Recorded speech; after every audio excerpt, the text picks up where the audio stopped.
What's up, everybody? We are live, and joining me today is Mr. Moose Harris, and it is a pleasure to have you here today, sir. Um, so yeah, uh, welcome to Bridge the Gap. My name is Holden Stephan Roy. A fair bit of a warning: it is as hot in Montreal as it is in Louisiana today, and that is very hot for Montreal. I double You think checked. so? No, I double checked it. It was well, it's exactly the same temperature in Montreal as it is in New Orleans. So I was like, Uh, There's a big humidity difference, I think, now. Make you change your body. But oh, I don't know if you ever lived on our island, man. It's pretty bad, dude. Like dripping in I sweat got shit. We so that's what I'm like, yo, it's hot up in here. It's hot down over there. So it's. I felt like we could relate over that for a quick minute. right, But right. the show's called Bridge the Gap. Basically, what we do is we walk through the lives of people such as yourself and learn about you, and then extract knowledge nuggets from your journey for the whole world to kind of learn collectively. Um, Mm. so with that, I do have a bit of like an opening question, but for it to all be proper, can you let us know where you were born? I'm originally from New Iberia, Louisiana. That is South Louisiana, 2 hours west of New Orleans, in the midst of Cajun country or Acadiana, 20 miles southeast of Lafayette, Louisiana. That's gonna make my first question, and it is for me super duper exciting, and it is a little bit of a story. And when it lands, we gonna get into it. In your case, we really gonna get into it. So it Mhm. starts with my girlfriend, and she's washing the dishes. And she's got her phone open and she's playing that Black Eyed Peas song. I got a feeling. Ooh. She's like vibing. Yeah. She's dancing to it. She's doing her thing. And I was thinking about this song in particular. And I'm like, yo, it's super crazy to me how this song is now like dishes music and it's exercise music and it's like chores music. But if I Yeah, really yeah. think about the same song in our lives like 10 years ago, it's club music. It's that stuff we all drinking and getting all turned up Mhm. to and having our wild nights to at the same time. So with that, it made me realize that this same song has moved in time and it's like role in all of our lives kind of evolved with it, right? So we all go back to the same song and it used to be Yeah. a club song and now it's like a chores and an exercise song. And that got me thinking about the Cardi B's and all that. And how you're going to be picturing this future generation of moms who are currently Oh, dancing yeah. in the club doing dishes to Cardi B and stuff. And then I found out, nah, they're currently doing the dishes. Everybody just jumped on that shit with Spotify. So it's currently dishes music. And I'm like, that's amazing. But with that, you can see how like the same song can be attached to so many different vibes and environments, and for different people it plays so many Mhm. different like roles and stuff. And then I Yeah. realized so songs kind of have musical journeys, and we as musical people have musical journeys. So when we often have these conversations, we tend to start somewhere in that adolescent range when we develop our own identities and we kind of attach ourselves to stuff that we care about, and that makes sense. But really, that's not where our musical journeys start at all. They kind of start from like the day we're born, because there's Yeah. always going to be music around us and just different things, whether it's parents, neighbors, siblings, environments, Right. etc., etc. All these things kind of impact the overall soundscape of it. Like I can remember being like 3 4 years old. My dad's got these gray boxes, the amp and the radio and the this and the that, and they were all attached to each other. It'd take him like an hour to set this shit up if we moved. And Mhm. like then he would like bust the tapes and crank the speakers with the Led Zeppelin, and at night it was the 90s dance music. And my mom was into like disco and musicals and stuff. It wasn't my favorite, but she did it. And then the Cars Mhm. had its own vibes, and all of these different things and these different environments, and just the fact that there were tape decks and dubs, there's different things that existed, created like this area of life for me before I had any control over the music and stuff.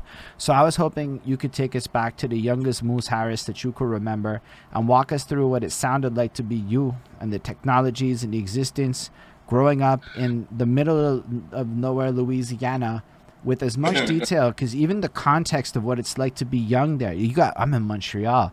We all up here, like we don't know anything except for that one book or that one movie we saw. So the most detail Right. you can give, that's blessed.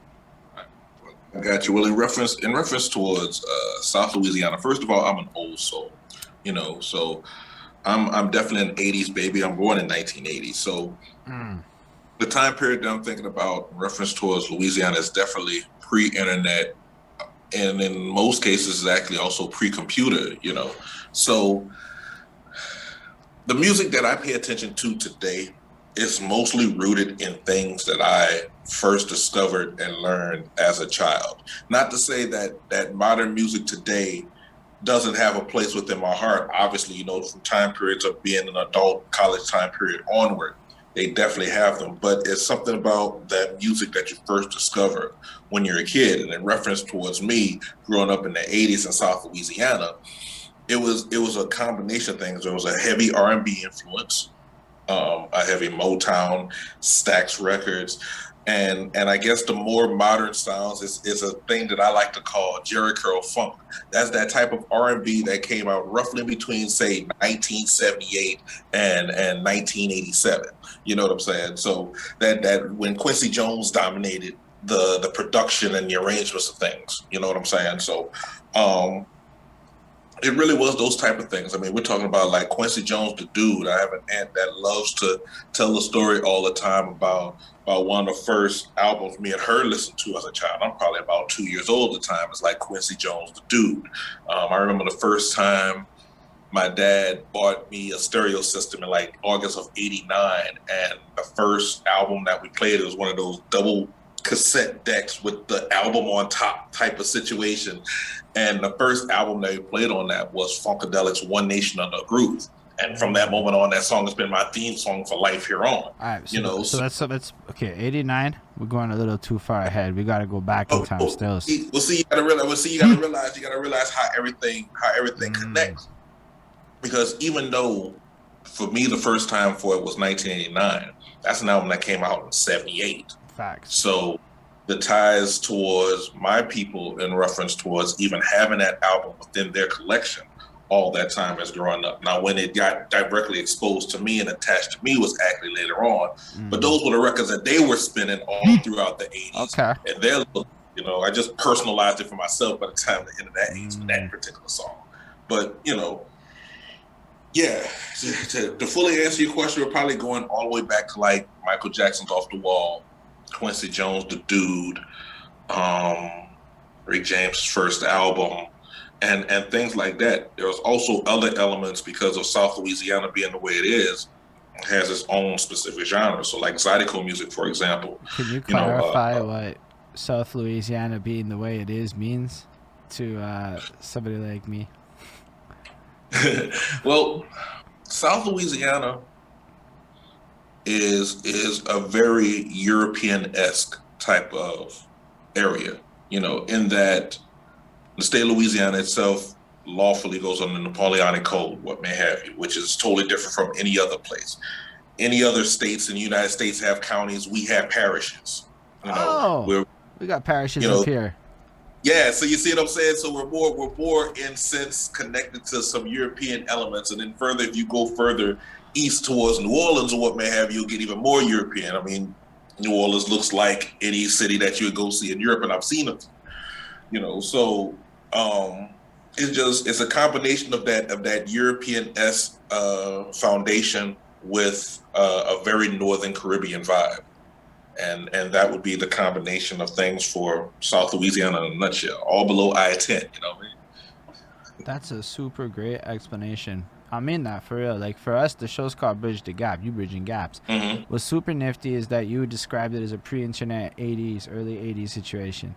So if we go back to you being like real young, like how involved are you in the listening to music at this point? Or is it just like always around you? Is music like a big part of the community? Well, this area for itself, music is definitely a big part. For myself personally, it's a big part, not only from the standpoint of just listening to people, but I'm involved in it from a platform standpoint. I have my radio shows, Urban Flow Stars, that I've been doing for the last 10 years. So I want people to send me things to listen to and turn around and spin on my show, what may have you, whenever I'm broadcasting. So outside of that, I definitely love adding to my streams playlists and things in reference towards. I got specific playlists I do on Spotify in reference towards music that I may hear, regardless of wherever it comes from, and I add it to a certain playlist like 20 songs at a time. you know, and they may be songs I may end up playing on my radio show. There may be songs I have played on my radio show. There may be songs I may not play on my radio show at all, but they're all going to be within that playlist because it represents that time frame in reference to where all those songs, whether it's something new or even something old school that I may not know of before, captured my attention to be in that specific playlist. So I guess between those two ends of the spectrum, that's probably the easiest way that I pay attention to music and how it comes back towards me these days. Well, we're going to get to you these days. I'm super fucking chronologically linear with my stuff because it's the best way to get the best stories out of you and get your memory jogged up. So by the time we're in your adolescence, you're already warmed up a little bit. But but it's also like, because it's like, this is like at the time where hip hop's cracking in New York. I don't know that I don't know if it's cracking in Louisiana the same way. Like, I assume there's a degree of some kind of crossover that's going on, but with all of that, I just have a few more little questions to ask because people drop the dopest anecdotes at this part. Were you into like dancing when you were young? Do you guys do a lot of dancing up in your world? Dance is a very important part of the culture out here, because we have a very festival vibe mindset.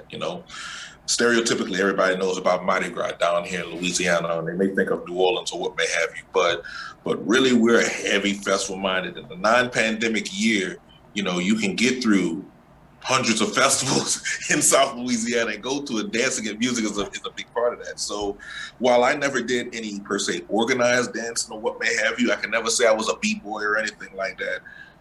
Dancing was just a natural part just to have fun and socialize with people, what may have you. I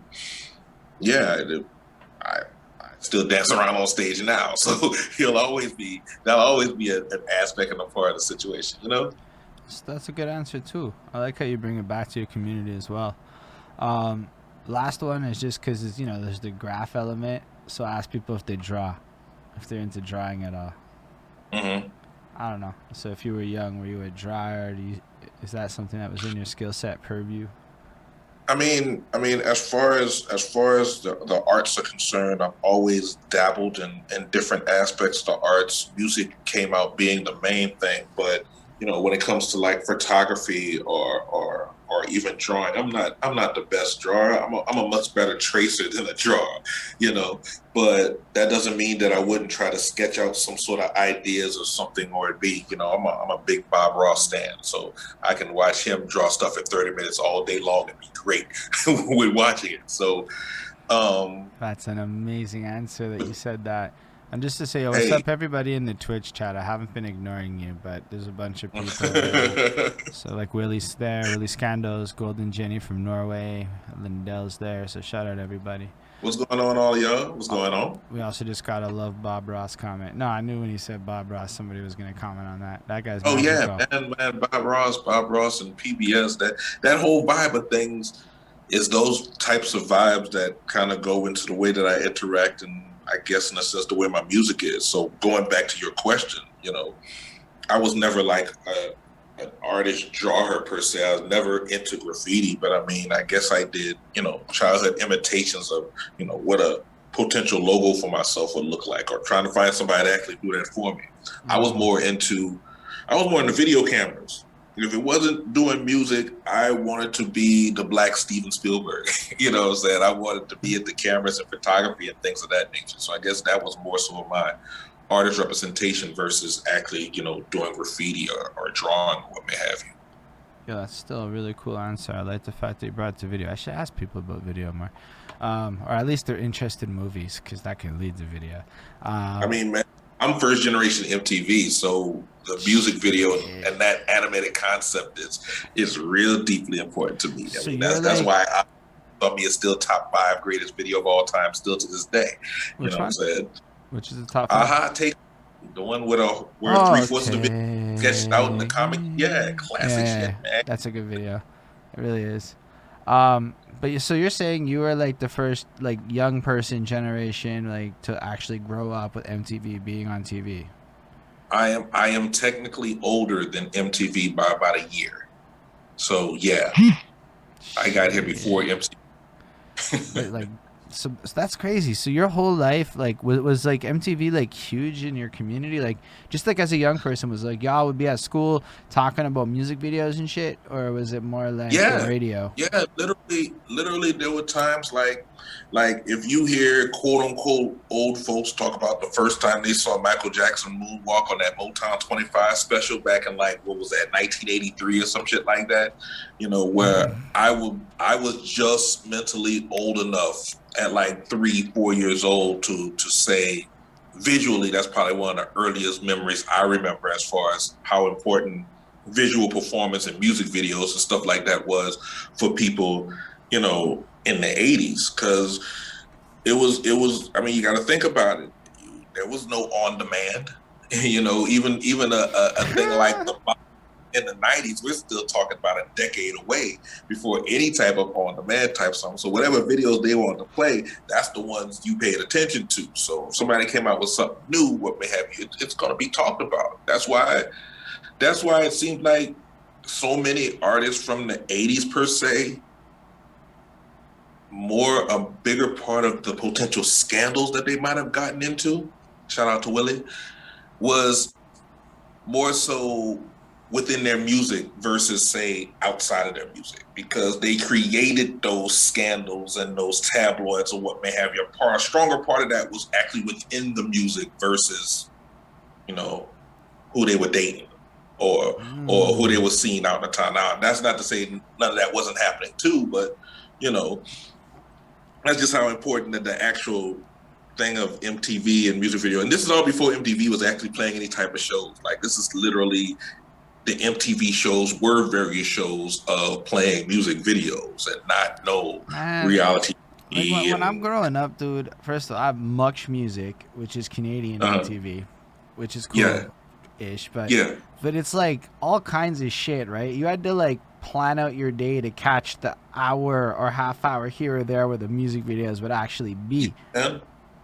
Yeah, man, that's basically what it is. And see down here, as the 80s went along, this is also the beginnings of like BET and VH1 and what may have you, who all generally, I mean, think about it. I don't know how much you know about BET today, but BET used to be a whole lot closer towards being like a early 80s MTV versus what it is now, like for everything, like for Yo MTV Raps, you had like a Video Soul with BET, long before 106 and Park, you know what I mean? So that's it. Just had just enough variety, and you got to remember something like Soul Train was still existing, and Soul Train is the absolute classic for Saturday mornings at noon. You know what I mean? So, I was just didn't even actually at one time in my life consider that Soul Train was around in the 80s, and that was a thing. Man, Soul Train was officially around till like 2002, technically, bruh. From like 1970s to like 2002. Even though the real Soul Train era is like from the late 70s through the 80s, but that's just me. No, that's fair. I mean, like I said, Canadian content in that era isn't the same as it is now. There used to be like that delay of culture and everything too. So like it wasn't like we got everything. I mean, to be fair, 2002, 2003, like fine, we're catching up. The internet's kind of bridging that gap. But like, unless I had the channel, it wasn't happening in my life. Let me give you something on the other end from back in the day that you may not know how much Canadian television influenced America in the 1980s. I don't know how much you realize about this. Zero idea, because nobody talks about this. So let me break this down to you as much, because this is another aspect that I really love growing up in reference towards it. So you know about the TV channel Nickelodeon now, right? Yeah. Everybody knows Nickelodeon. It's been around for like 40 years, what they have. But without getting into the intimate details, because I don't want to seem like I'm an expert on the shit, but I happen to know some of it. We talking about that some of the foundational core elements of the TV network Nickelodeon were founded on Canadian television. The show You Can't Do That on Television was a Canadian TV show beginning in like 78 or 79 or something like that, before they flipped it over towards Nickelodeon. Nickelodeon today. You know what I'm saying? So I'm gonna make sure my battery don't go dead on us. Hopefully it don't.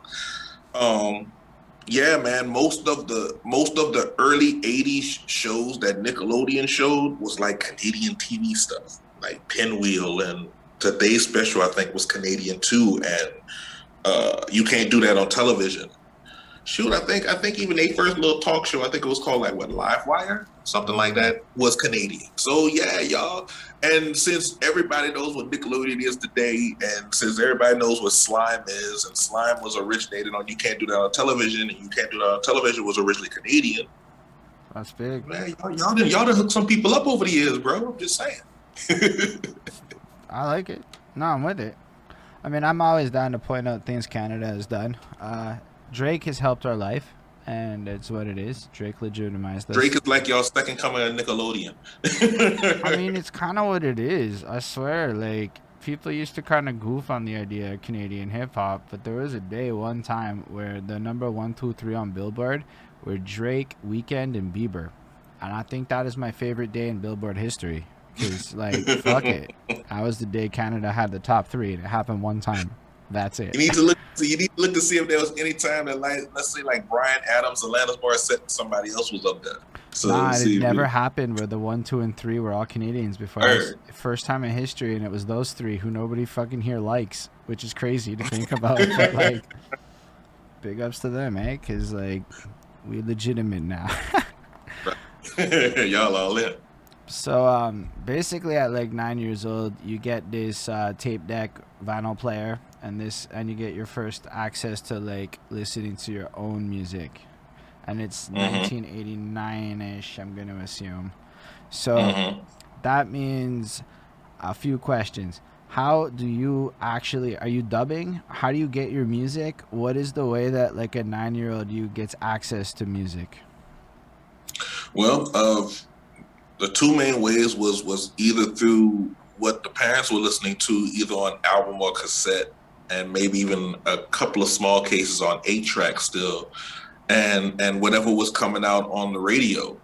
So in my area, Lafayette is the big city, quote unquote, in reference to South Louisiana, and quote unquote by big city because I don't remember how big Montreal is, but Lafayette today is only about 120,000 people. Shit, my New Iberia neighborhood is today bigger. is, huh? My neighborhood has 150,000 people. Now you understand what I'm trying to tell you. You know what I'm saying? This is small town South Louisiana in comparison to what you may be used to. I mean, hell, even New Orleans is small town compared to what you're used to. But, and New Iberia itself is probably about what, 30, 35,000 maybe. So Lafayette Radio was the big hub of the area, and they played just a whole bunch they played some hip hop here and there. It was R&B based. It was Zydeco music. And Zydeco is South Louisiana local R&B with accordions with more accordions than guitars. That was really the ways for it to go. It was either my parents were into during that time period. Do you remember those Time Life Sounds of the '70s cassette collections that used Yes. to be sold back in the day? Yeah, my parents Well, were into that shit. my parents got all of them roughly in between like 1958 and 1975. So in actuality, while NWA and the Chronic was hitting off in reference towards hip hop, while the first hip hop album I listened to was the Chronic all the way through, but I was more of a Motown head. I'm more of an old soul. So those Time Life albums and all those things of like Tina Turner and Bobby Blue Bland and Marvin Gaye and Cameo and Sly and the Yo, Family you are the Stone, first Bob person to Dane, say Rick. cameo, and I respect You know, that. oh yeah, but see, while most of people my age were probably, learning about De La Soul and NWA and Dr. Dre and Snoop Doggy Dogg at the time, Okay, and I would go with most of I them was were ahead. not learning about hip hop until like teenage years. Most of them actually have their own version of cameo, and it's usually like locally rooted music, or like if they're in Canada, you'll hear Tragically Hip and this that. If they're in Mhm. like New York, you'll hear whatever region of New York they're in's local sounds. So Yeah, I'd I just say the think '90s I, kids are more like what you're describing, like the ones who were teenagers in the '90s.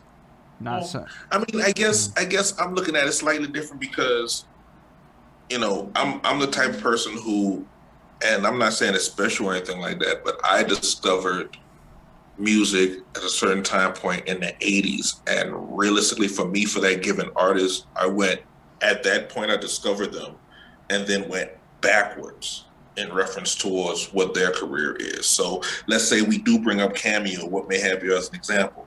I might have caught them at C Strange, which was right before they hit off with like Word Up and Candy and their 80s stuff that everybody still dances to in the clubs on Bourbon Street on a weeknight, you know, when the DJ spinning stuff at 3 o'clock in the morning. But for me, I found them at She's Strange, and then I went backwards to like their funk band era versus their 80s R&B era of things. And that's actually kind of two totally different things. You know, Stevie Wonder, I caught at Hotter Than July, was the first Stevie Wonder album that I honestly knew of.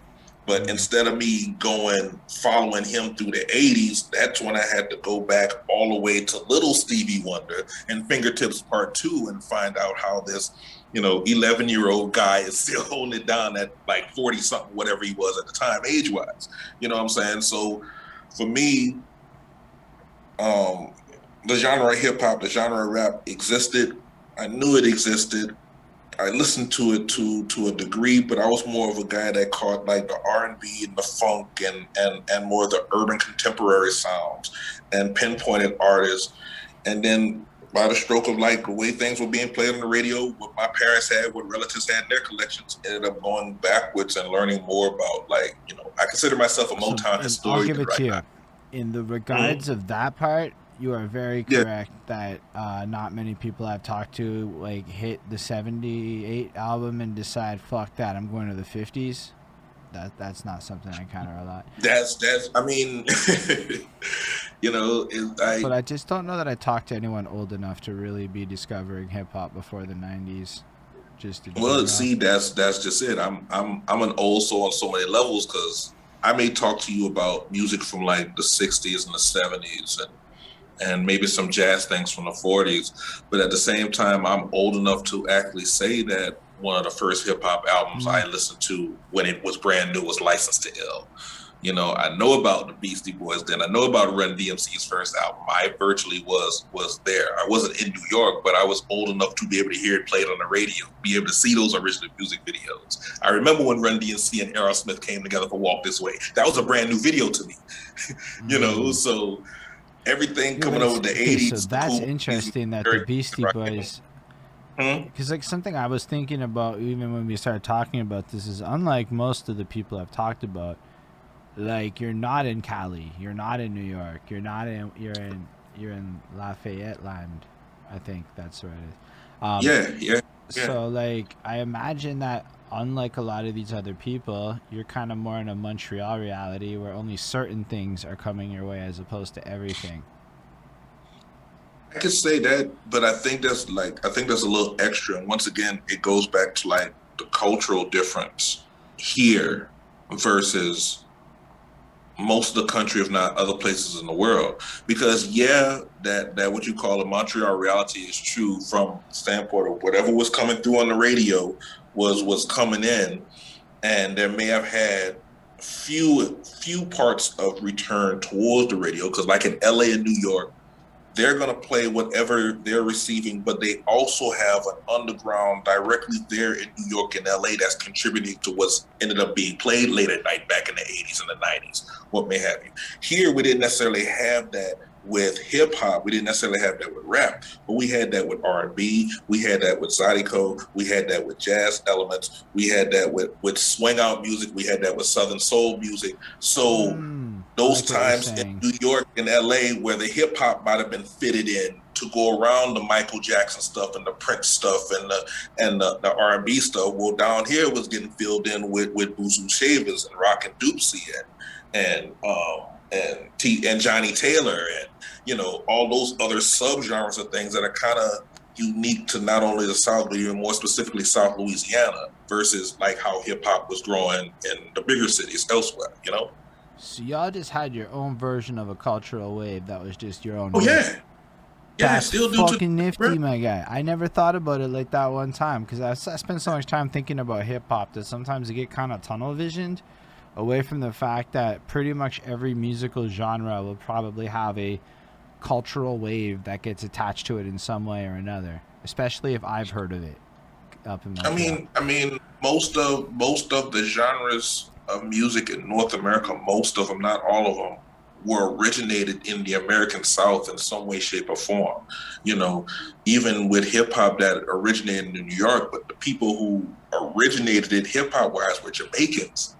You know, which was basically from the same Caribbean area as per se New Orleans. New Orleans ain't nothing but the North Caribbean if you actually step back and look at it. So, you know, some of those calculations, what may have you. The whole thing about jazz before jazz got big in New York and Chicago and LA and stuff, it had to start in New Orleans and Mobile and Jackson, Mississippi and Shreveport and Baton Rouge and so on and so forth. You know, a good percentage of the R&B motherfuckers was listening to in the 1960s wasn't just Motown and Stax. It was swamp pop coming from Baton Rouge and Shreveport and the Chitlin Circuit. You know, the Chitlin Circuit is where I'm from.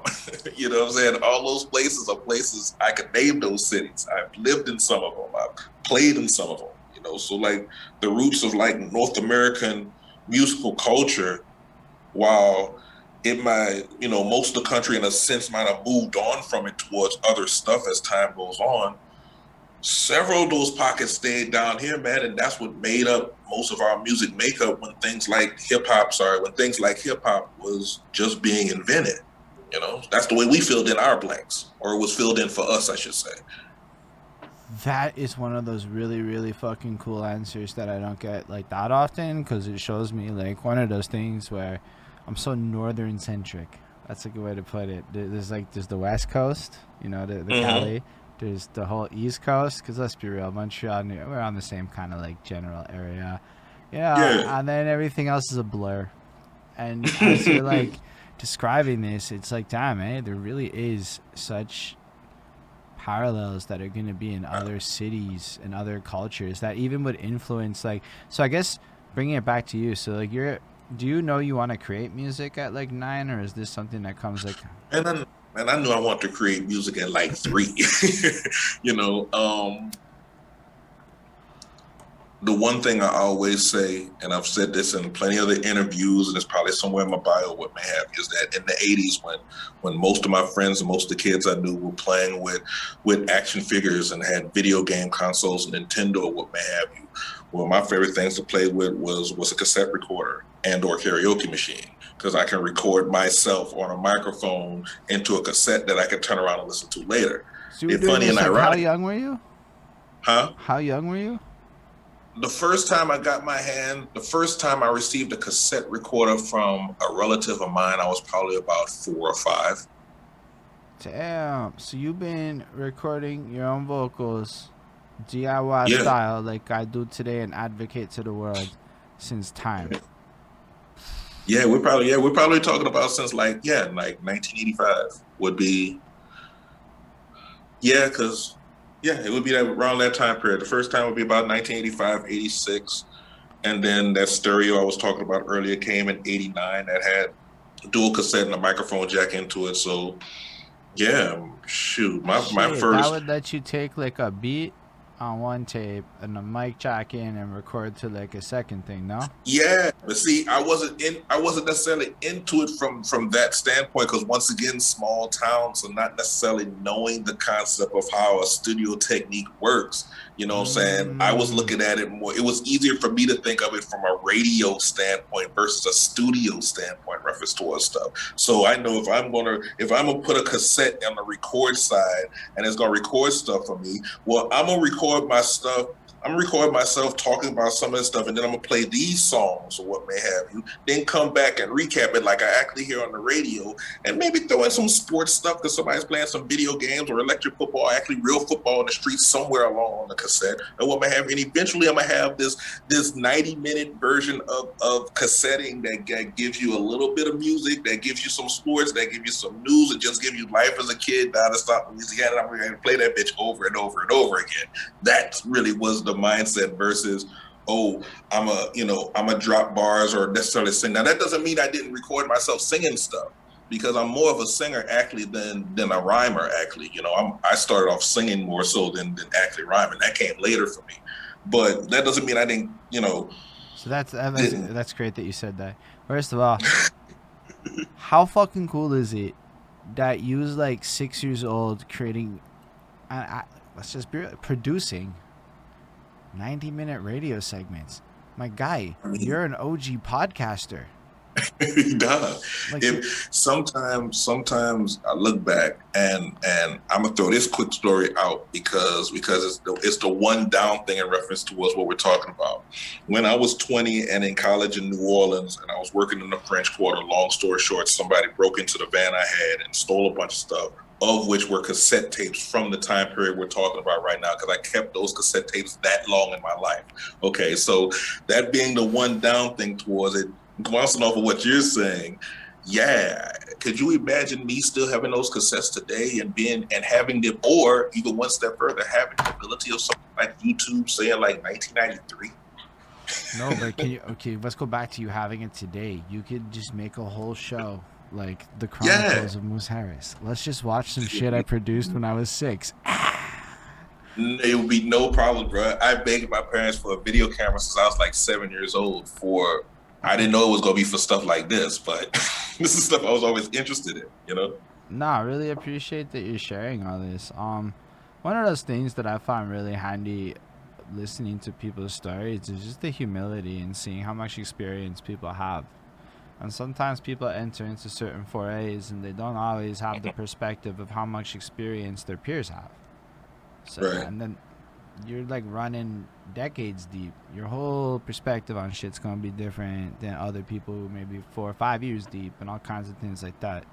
So just hearing that, like, as a young one, you're already learning about timing and placement and production and this and like that's like a crazy whole like reality of practice, and then you do radio later on in life. So it's like just if like I'm gonna have kids, even it's like yo, I gotta watch for the kids doing shit like that so I can foster the right fucking habits and shit. You know what I mean? Like, Yeah, you're absolutely right, but like I guess if everybody has those forms of what ifs. You know what I'm saying? What if they lived in a different time period, or what if something like that. The what if One of the small what ifs for me was, what if I had actually grown up in New Orleans instead of 2 hours west of New Orleans. I went to college in New Orleans, so I have an idea of what it was like then. So all I got to do is think about what it might have been like, 10 years earlier, for somebody like me to have been in a city that actually had a legitimate musical culture and wasn't just, another country town. I have nothing against my hometown. Love New Iberia. That's why I still try to do things, when I can with my stuff. But, it's just a matter of two. I don't know. I don't know what significant places is 2 hours no, east, you west, don't even have south. to. I am English But in Quebec. I just have to be here and with my language, and we good. I relate.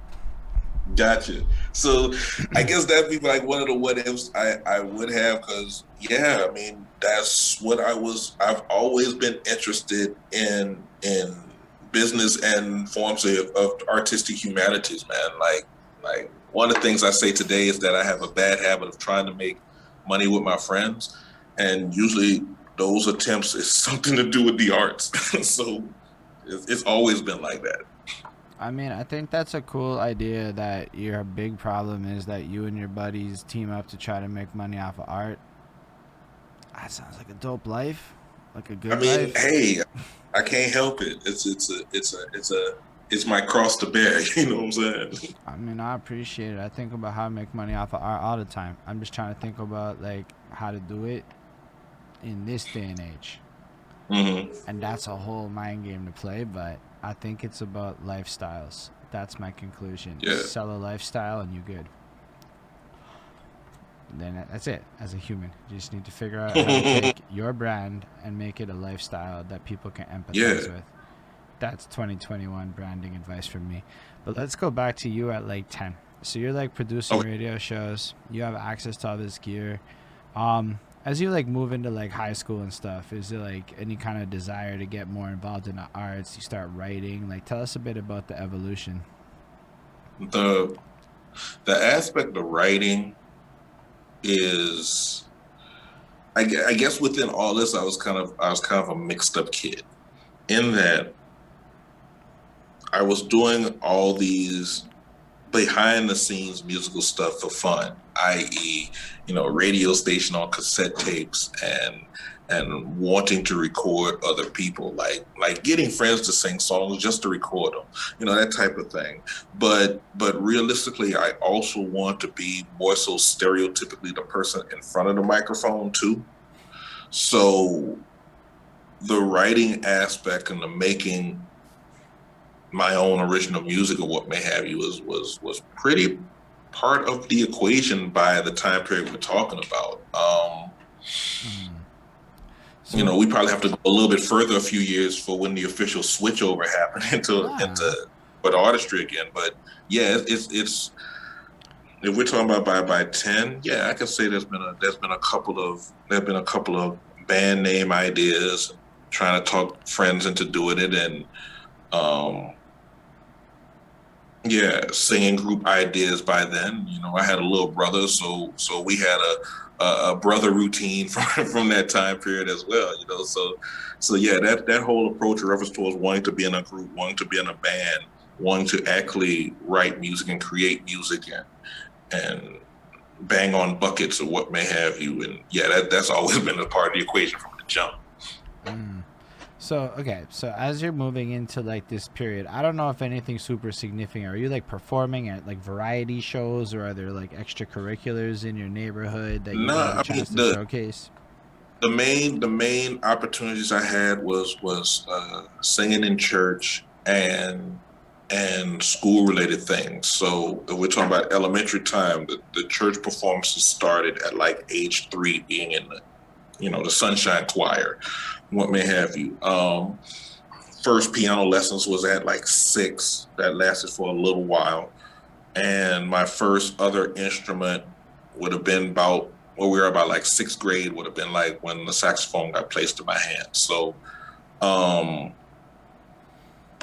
those were the opportunities, whether it was like marching band or concert band in 6th grade, going into 7th and 8th grade, or just actually singing in the church choir and what may have you.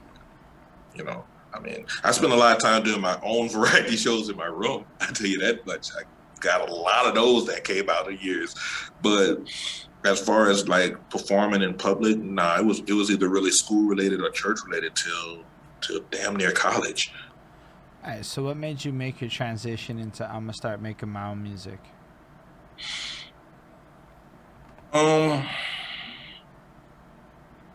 It was always a part. It was going to college, really, that the transition. Because when I went to college to study music, I went to the University of New Orleans to study jazz and classical music back in the late 90s.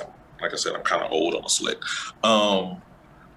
So that's also when the Louisiana hip hop sound from the late 90s into the early 2000s was also hitting.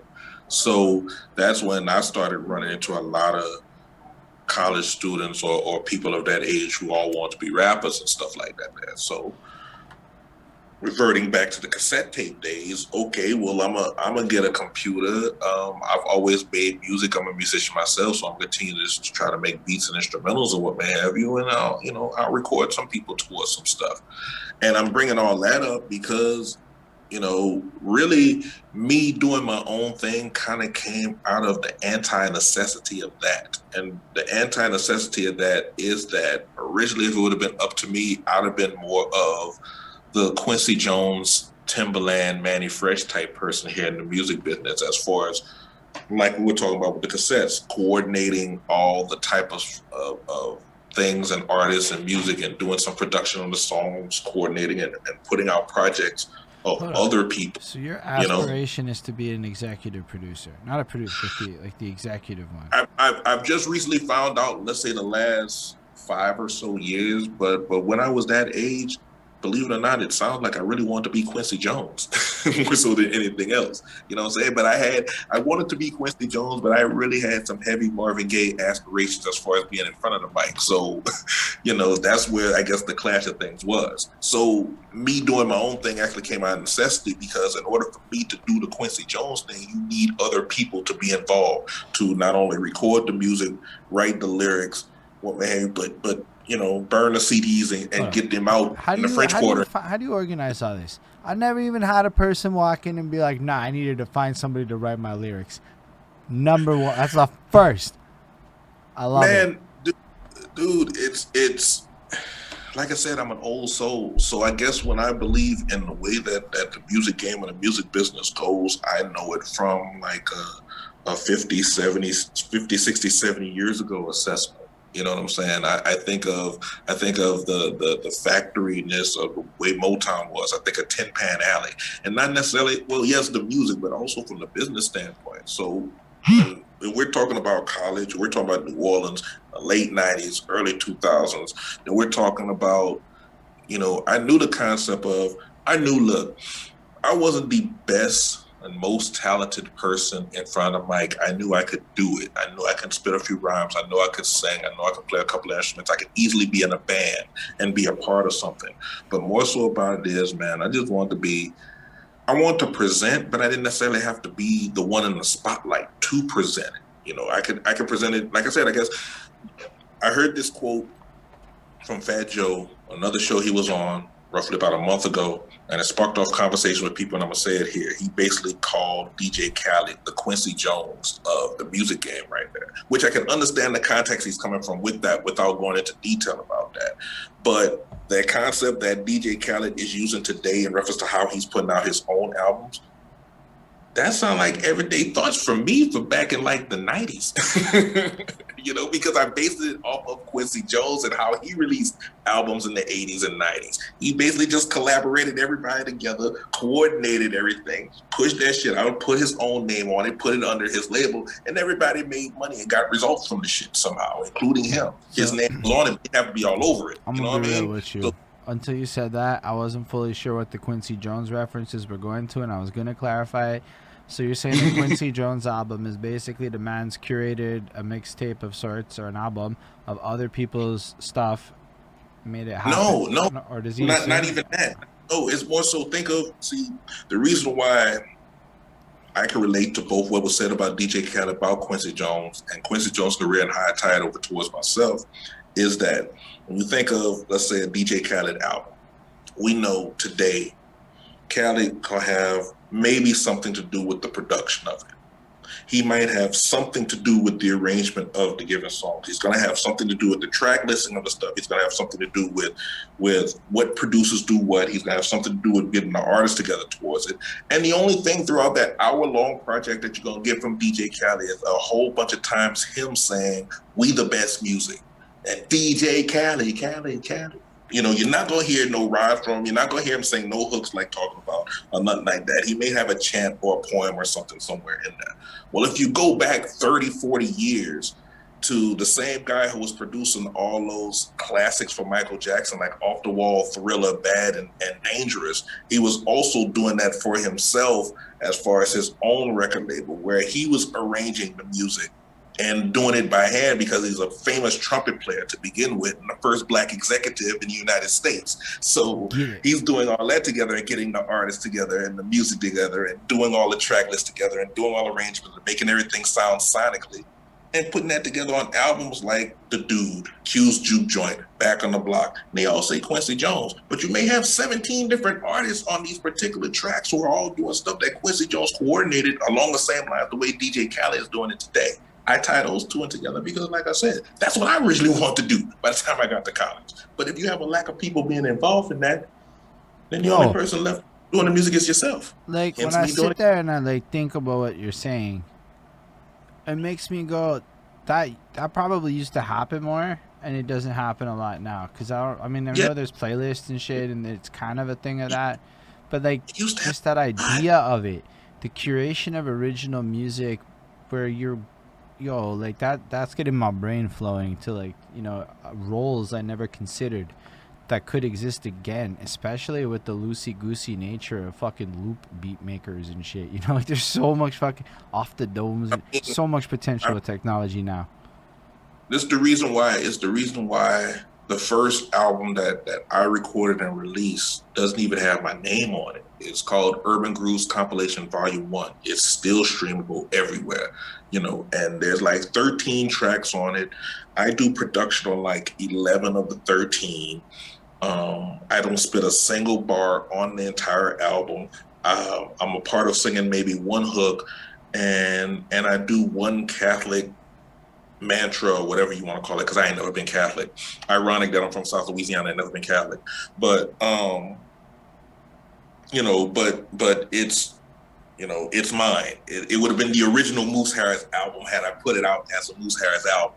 You know, so you know, we're talking, like I said, early 2000s. That's the idea, what it was for me. You know, to be a part of the team. You know, Master P had a team. Baby and Slim had teams. You know what I'm saying? Even DJ Jubilee and them with Bounce Music and Take 4 Records, they had teams of people. It wasn't just a solo artist in Louisiana putting out stuff rap-wise and hip-hop-wise. They had teams. They had labels of people. They had organizations of people where they might have had one head guy that everybody knows, but you also have this roster of people underneath. You know, I come from where I'm used to having a No Limit album come out once every couple of weeks from an artist. You know what I'm saying? I'm used to knowing the history of Cash Money Records before 400 Degrees and know how many artists released albums actually on Cash Money Records in the 90s. That's what we were looking to do. That same type of thing. Those type of, though, you know, like when Master P did. You gotta like really, okay. You're going into an interesting direction of music ownership and independence, because Master P's significance to music is just not talked about that much on my show, at least. Probably because I don't talk to a lot of people from your part of town who are growing up with this. That's probably it is, because yeah, the South. When Andre 3000 at that Source Choice Awards said the South had something to say, he wasn't lying. But what he really should have said is that the South had been saying a lot. Y'all forgot about that shit. I love that line that he said, to be honest. But it's really good for a mantra. But can you break down what Master P did with a little bit more detail? Like, I understand what you're saying about the label, but can you break down the significance of this, of what No Limit did? Because if I'm not mistaken, they're one of the first people to really pursue it the way he did it. The way, in order to understand parts of Master P, now Master P took a lot of his business sense, or the way he actually presented it, from his West Coast experience, from his Richmond, California experiences. You know, the story about, you know, the history of the music store he had over there and what may have you. But from a Southern New Orleans standpoint, we're used to taking, just in South Louisiana, not just New Orleans, but South Louisiana, and in most places of the South, you know, any city that you can think of that's in the South, they have some sort of tourist element to their culture. So we're used to presenting a lot of things to people to latch onto musically. So the concept of, you know, we're used to of this whole phenomenon about pop-up shops or what may have you, you know, sound like, you know, somebody sitting up at the corner and selling out of the trunk of their car their music to me back 30 years ago. You know what I'm saying? That's what a pop-up was for us. Literally, people will stack their trunks with music that's not bumping the speakers, because they got that in the car itself, and drive around to a spot and keep the music bumping, pop that trunk, and sling their music out of the trunk.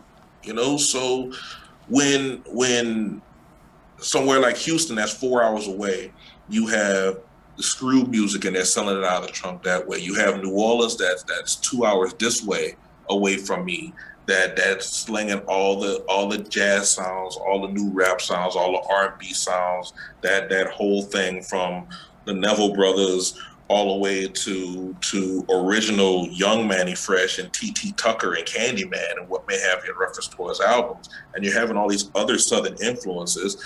And we already had all the stuff I talked about earlier musically. I mean, it wasn't just rap being sold this way. all music was basically, if it wasn't coming out of a store, if it wasn't coming off a jukebox, if it wasn't coming on a radio, there was a bunch of artists out here who were just selling it at their own shows or going set up at a park and slang it out of the trunk. So to expand it over to Master P, he basically economically gathered enough music, enough money from his experiences in California to combine with the culture he was already used to in reference towards putting it together, and just started flipping that shit. You know what I'm saying? You know, an album a month. Yeah, that was legit. You know what I mean? We always make music down here. It was just a matter of somebody like him and other people to actually start making it flip mechanically. Yeah, but You know what I'm saying? super interesting is, there's sometimes like I had this epiphany that the artists that I listened to had way more music than I ever heard in my life. Like hundreds and hundreds of songs that never made it to the internet. Like I realized that because we got asked to review one of these Deep Memphis fucking tapes. DJ Paul or something, Hell on Earth or something. It was banging. And then I realized this shit was just lucky that somebody uploaded this to YouTube. Like we were lucky that happened. And there's probably like hundreds of these tapes that just don't exist no more on the internet. Or not, dude, I don't know how bad. Let me give you two mainstream to down south references and stories real quick, just to relate across time. Because down here in South Louisiana, there's a sense that Houston, which is 4 hours away from here, ain't nothing but far west Louisiana on the slick anyway. So just want to let you know that, that Houston is like the South Louisiana's first cousin. So they're in the family somehow. So the music that was coming from Houston would be screw music, right? We talk about before Paul Wall, we talk about before Chameleon now, we're talking about DJ Screw, what may have you. Well, just to flip things over, I don't know if you know that, some of your listeners probably do, what may have you, but George Floyd was one of those Screw rappers. Okay. Who rapped with DJ Screw on those Screw tapes throughout the 90s, what may have you. You know what I'm saying? I just rediscovered one of his verses and started spinning it on my own shit. You know what I'm saying? Just to bring it down. You know? So the average person may have heard of George Floyd in reference towards his tragic demise and what may have you that happened to him last year. But the cultural and musical reality is that he was one of the contributing people towards that Southern sound that everybody knows these days, because he was one of them people who did freestyles with DJ Screw back in the Screw tape era. That's one example from Houston. Let me bring you back to the other side in reference towards New Orleans. Everybody knows when Drake came out with Nice for What? Bomb-ass song. I dug it, I spun it, I still dance to it. I ain't got no problem with it. I like it. The reason why he says Louisiana shit at the beginning of that shit is because it's a bounce track that he's using. Now, the average person outside of my area probably first got introduced to bounce music with Juvenile's Back That Ass Up back at the beginning of the 21st century.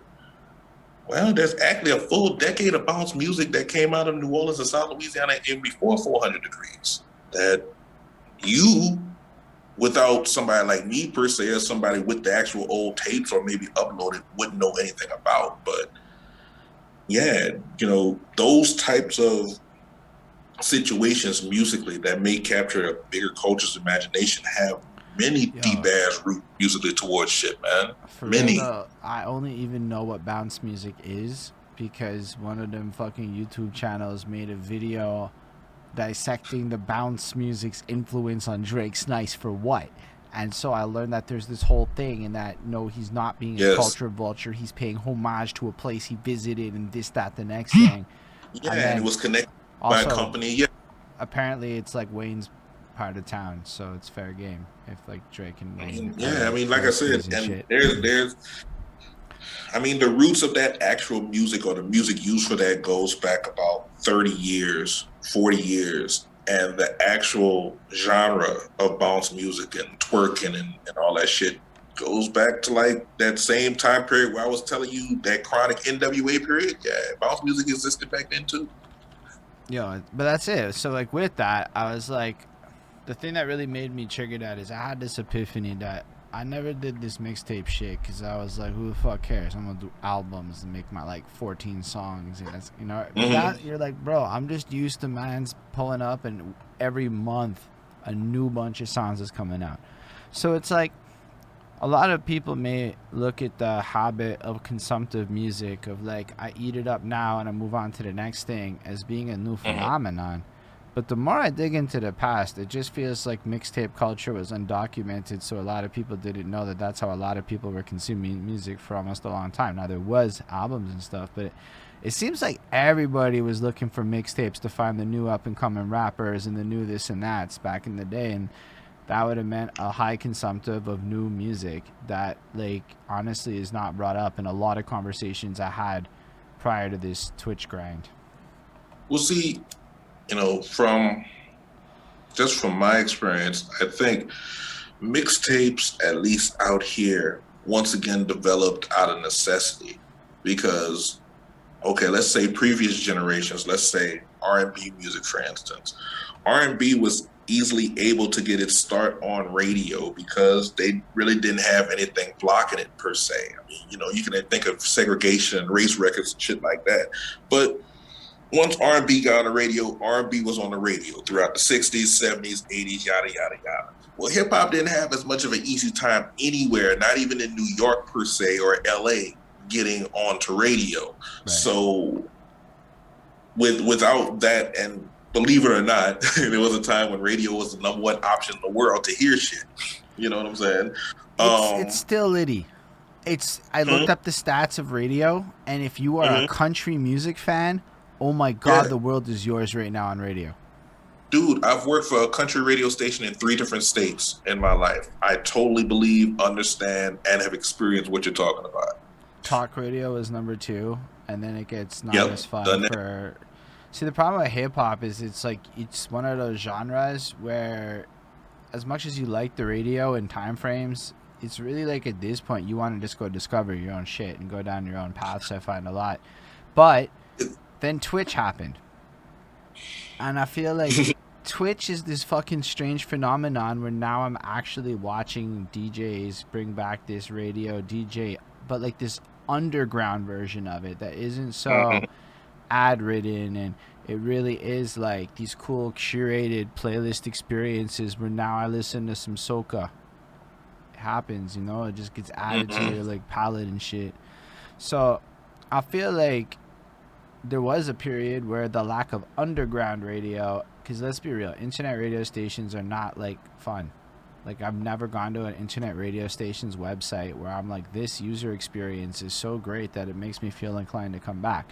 That's no fault to the websites and the technology. I'm a spoiled person. Twitch is really good at it. It makes me want to come back. I can't lie. I'm pretty into it. So you go to where you like, right? But when I realized, Right. every 2/3 of what I follow are DJs.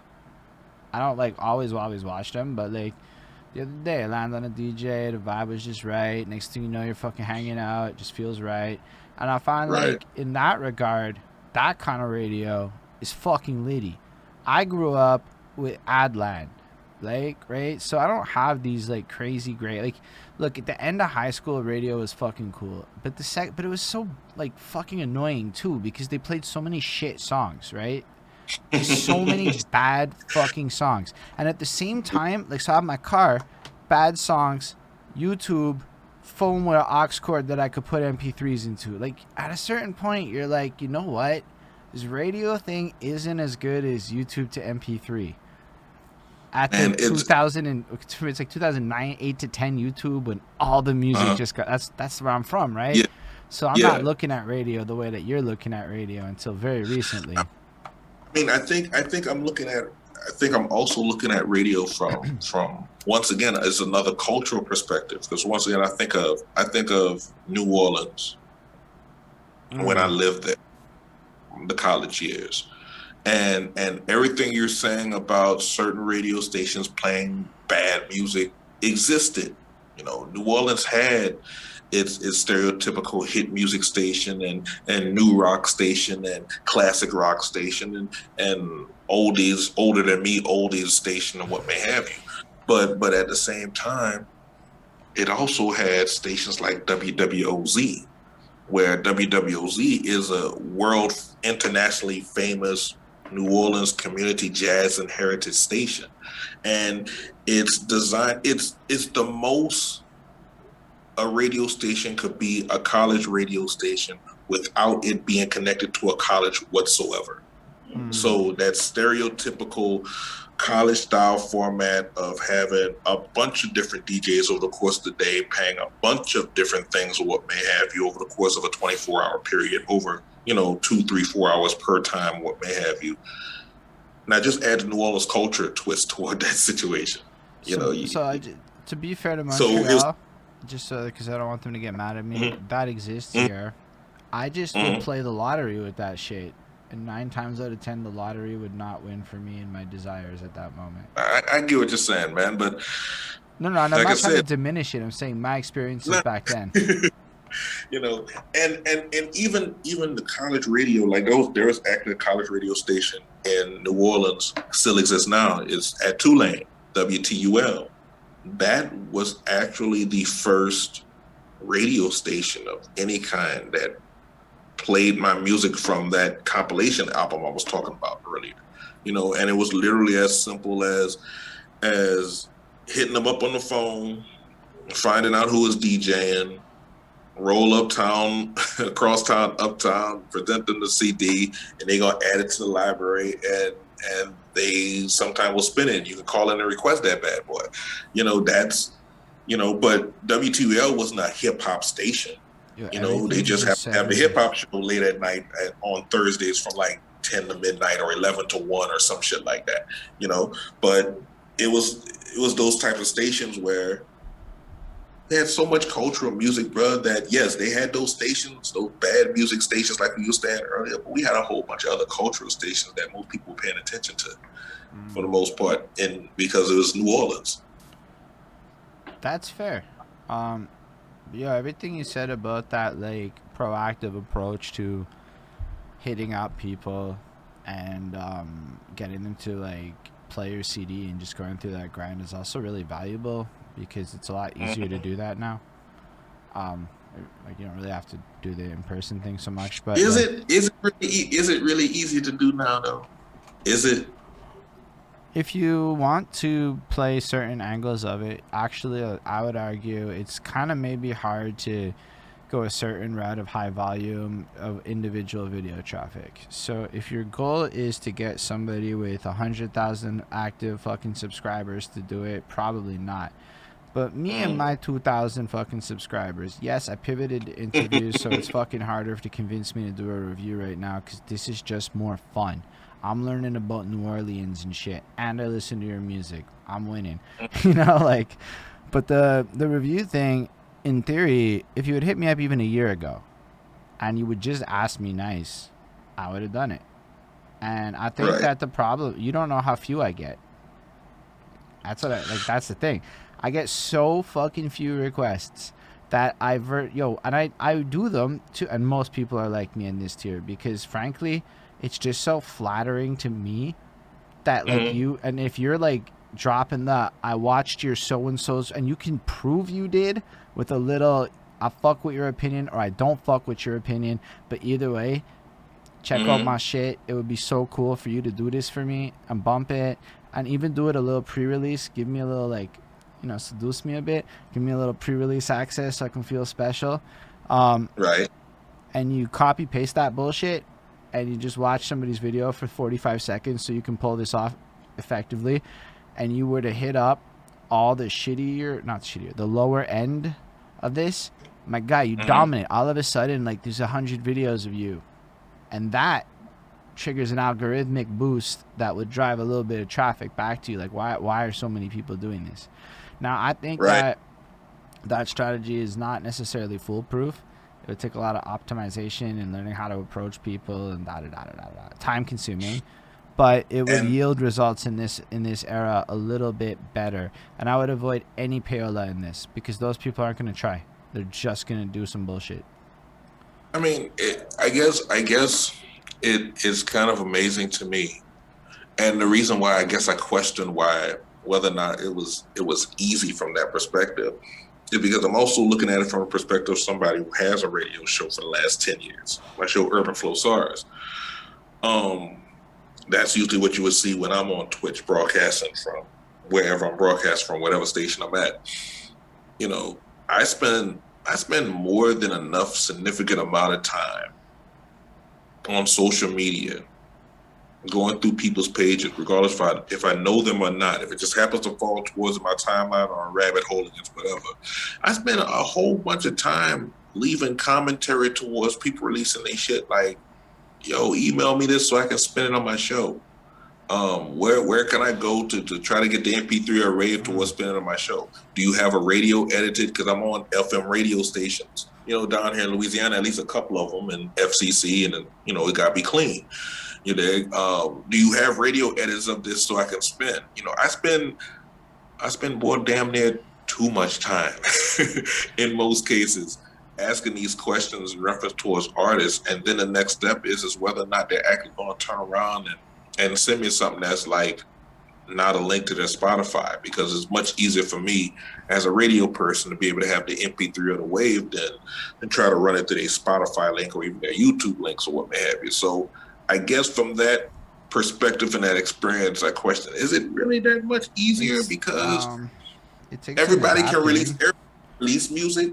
Everybody can release music today. But because of that, because everybody can release music, not everybody learned how to prepare to present their music. Like back before streaming and back before, the internet bubble. Once again, going back to like my college times, you had to have some form of foundational direct communication with somebody, even if it was like a phone call or in person. And remember, we're talking about 20 years ago, so the internet wasn't necessarily big shit yet, per se. It existed, but it wasn't, the thing yet.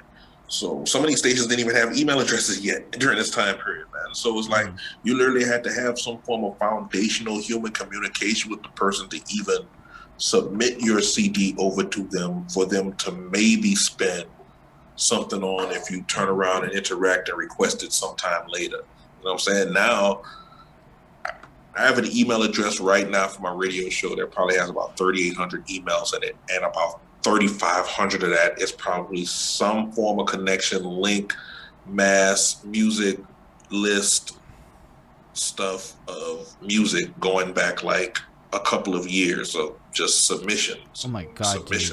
You have a data gold mine that you could make an infographic on. That would be fire. Anyway. Like, I'm gonna have to look into that, bro, because I would talk to you about that after. I was just looking at my email. I just clicked to look at my email. My total email count on my phone right now for all my emails is 3,879 unopened, and I guarantee you at least 3,100 of that is from the music email. So I love everything you said, because it's such a cool perspective, especially because I've basically just done talk radio. We can call it podcast, we can call it review, you can call it whatever the fuck you want. It's been talk radio since I started doing this shit, right? So, but my approach was like, fuck that. I'm going to just steal your music and use it. Fair use. Fuck that. I'm going to take, you're not giving it to me proper? Okay, cool. And I have a workaround to get it off Spotify, and I know how to do it all, and I figured out all the shits I need to do.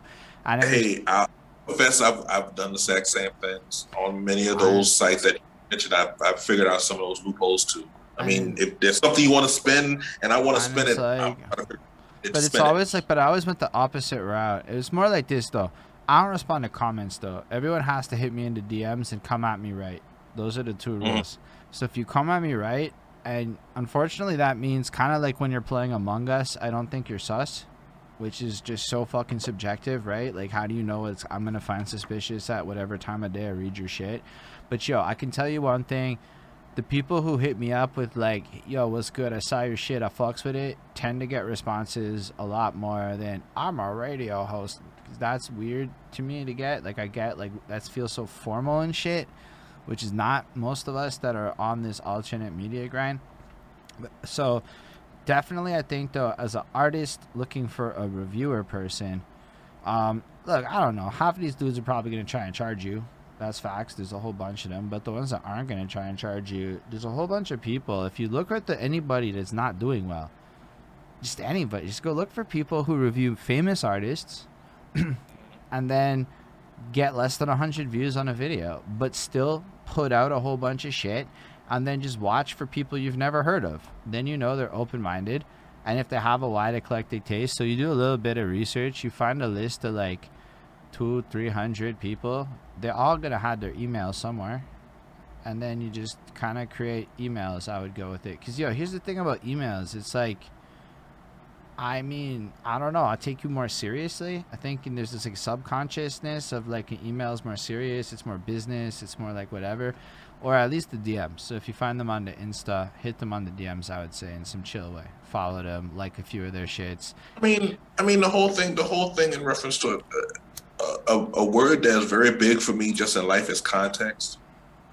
So it really comes down to, I guess, the context. Yeah, somebody can like the way me and you talked in the DMs that led up towards this was perfectly fine as the conversation went on, because there was a context behind it. Kind of like what you're saying in reference towards DMs. If somebody hit me up on email and wanted to submit their music and and came at me in a quote unquote DM sort of way in the email, I wouldn't necessarily have a problem with that as much as I probably would have more of a problem of whatever music they tried to send to me, because that's the other side of the game in reference towards how easy it is. You receive a lot of bullshit, bro, like a lot of and I'm more of the type of person, artist, DJ, radio guy, that is more like what you were saying as far as having those 100 views, eclectic taste type of things in reference towards music. It's not just the music that I make for myself, it's the music that I listen to. I try to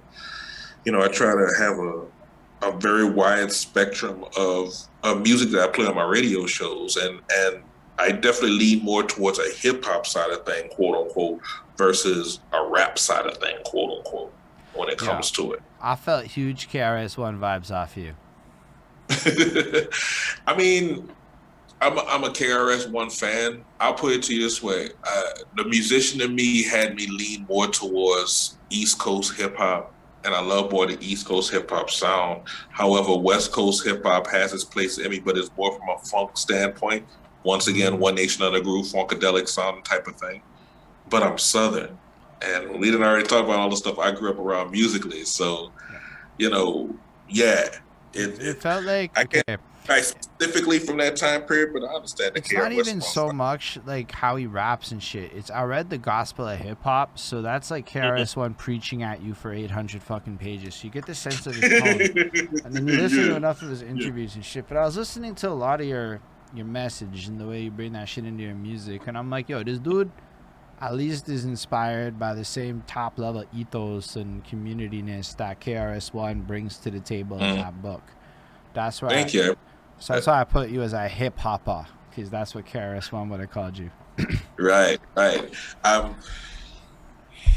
mean, I'm used to hearing messages in the music from other genres, even instrumental music. I'm used to hearing the messages that come out of it.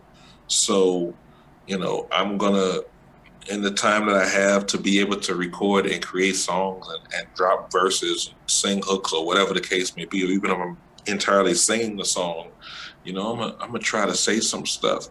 The one downfall from growing up the way I did, listening to the music that I did, was that there was so many love songs that I'm not gonna say that I'm tired of love songs, but love songs don't fit as much in reference to the creation of music these days anymore with the younger generation anyway.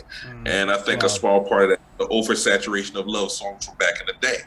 They're making a whole bunch of emo love songs in certain specters. It's just they're not the kind of specter. So what happens is they make all these weird love songs, and then y'all are like, you know what, that's not my cup of tea. But they're like my heart's broke, shorty broke my heart, and they're saying it in ways that are more their language. They drop, but I've heard there's no way Lil Uzi Vert drops entire projects dedicated to heartbreak, right? It's just then you have to listen to Lil Uzi Vert, which I do if I could like this guy's music. I guess if I don't be an old fogey and step back and think about it, then at least in attempt, there isn't much difference between a Lil Uzi Vert releasing something like that and Marvin Gaye's double album "Hear My Dear," which basically talked about his entire divorce from his wife. So I guess there really isn't much of a difference, right? I mean, except that he's young and it's different. And literally, it's a young heartbreak. So it'd have been like Marvin Right. Gaye's I 20 year got old you. heartbreak. And I think in a lot of ways, if we look at a lot of the classic dudes too, just back then, if you look at music history, most of them like weren't necessarily 20 dropping original music like that. They were usually 20 doing covers, migrating a 1-2 original in as their careers would progress. And it was usually a bit later on in life that they would actually get into these originals. Not across the board, but like most people were like 19-year-old pop stars, whereas a lot of these kids Yeah. are. So the songs Yeah. are going to be about completely different things, just at an ethereal level. hmm I mean, yeah, you're right about it. I mean, for the most part, hip hop is probably just about the only genre that exists without that level per se of artists. Because yeah, people could say even with Bow Wow or Romeo or even if you want to go super uber pop and do the Vanilla Ice, MC Hammer type of stuff from back in the day, yeah, it had its pop elements, but like what you just described, where you had the young up and coming artist in the genre trying to make a name for himself as an artist by doing covers of other people's things, that's really, really something that really didn't come with hip hop versus, other genres. I'm not exactly sure why. I might have an idea of why, but it's just I something got that. lots of ideas why. It's a little. do No, you think it? Do you think it has anything to do with ghostwriting? I'm about to flip the script and start asking you the questions. Do not you cool think with it this. has This is anything a great to do chat. with the concept of ghostwriting? Because I have a different approach to ghostwriting, I believe.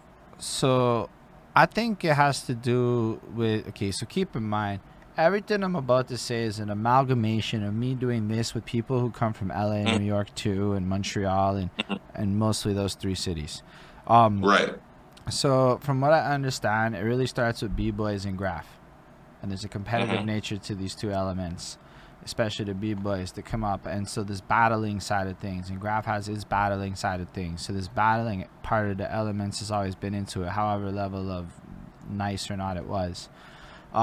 And then as the DJs and crews come in, there's this competitive battling element to which crew's the best, who's rocking the best party, etc. So then if you look at Mm-hmm. the rappers and you start listening to the stories of how people in the 90s are coming up, they're going neighborhood to neighborhood to neighborhood. Oh, you got bars? Oh, you got bars? Let's go. Who's got the best bars? But to win this battle, you have to have your own voice, your own sword, your own technique. You gotta be coming with your own shit. So I think it's more that a lot of the roots of the cultures in some of these key locations are so specifically routed in an ability to prove that you have the skills to bring it, that are authentic and unique. And part of that was going around and just being able to freestyle and be able to bring your bars and do all of this shit. And that was in Montreal. That was in so many other cities. The exact same story about people going hood to hood and battling and doing this whole thing. And honestly, I think I'm part of the first generation of like internet rappers really who never had to do any of that shit. I was just able to upload my first song to SoundCloud and Reverb Nation and run with it. I never had to do it. So up until like 2010, you have this whole path and this way of going about it because there's no legitimacy. And then hip hop goes pop. The whole world changes. Well, I mean, I feel what you're saying, and I would counter with my thoughts on this. I understand the fact, and I guess the originality in reference to the alleged originality, and I think that's an important thing in I reference to the like that. bars neighborhood is something that's stuck on more so than the actual reality.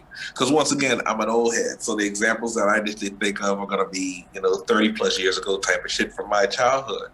I'm like, how would Run DMC and Aerosmith's Walk This Way been something that would have hit today based upon that or would have been something that would have hit in the 90s or the 2000s based upon that mindset? Because really Run DMC is doing a cover of Aerosmith's Runs This Way. They ain't singing it, they're rapping it.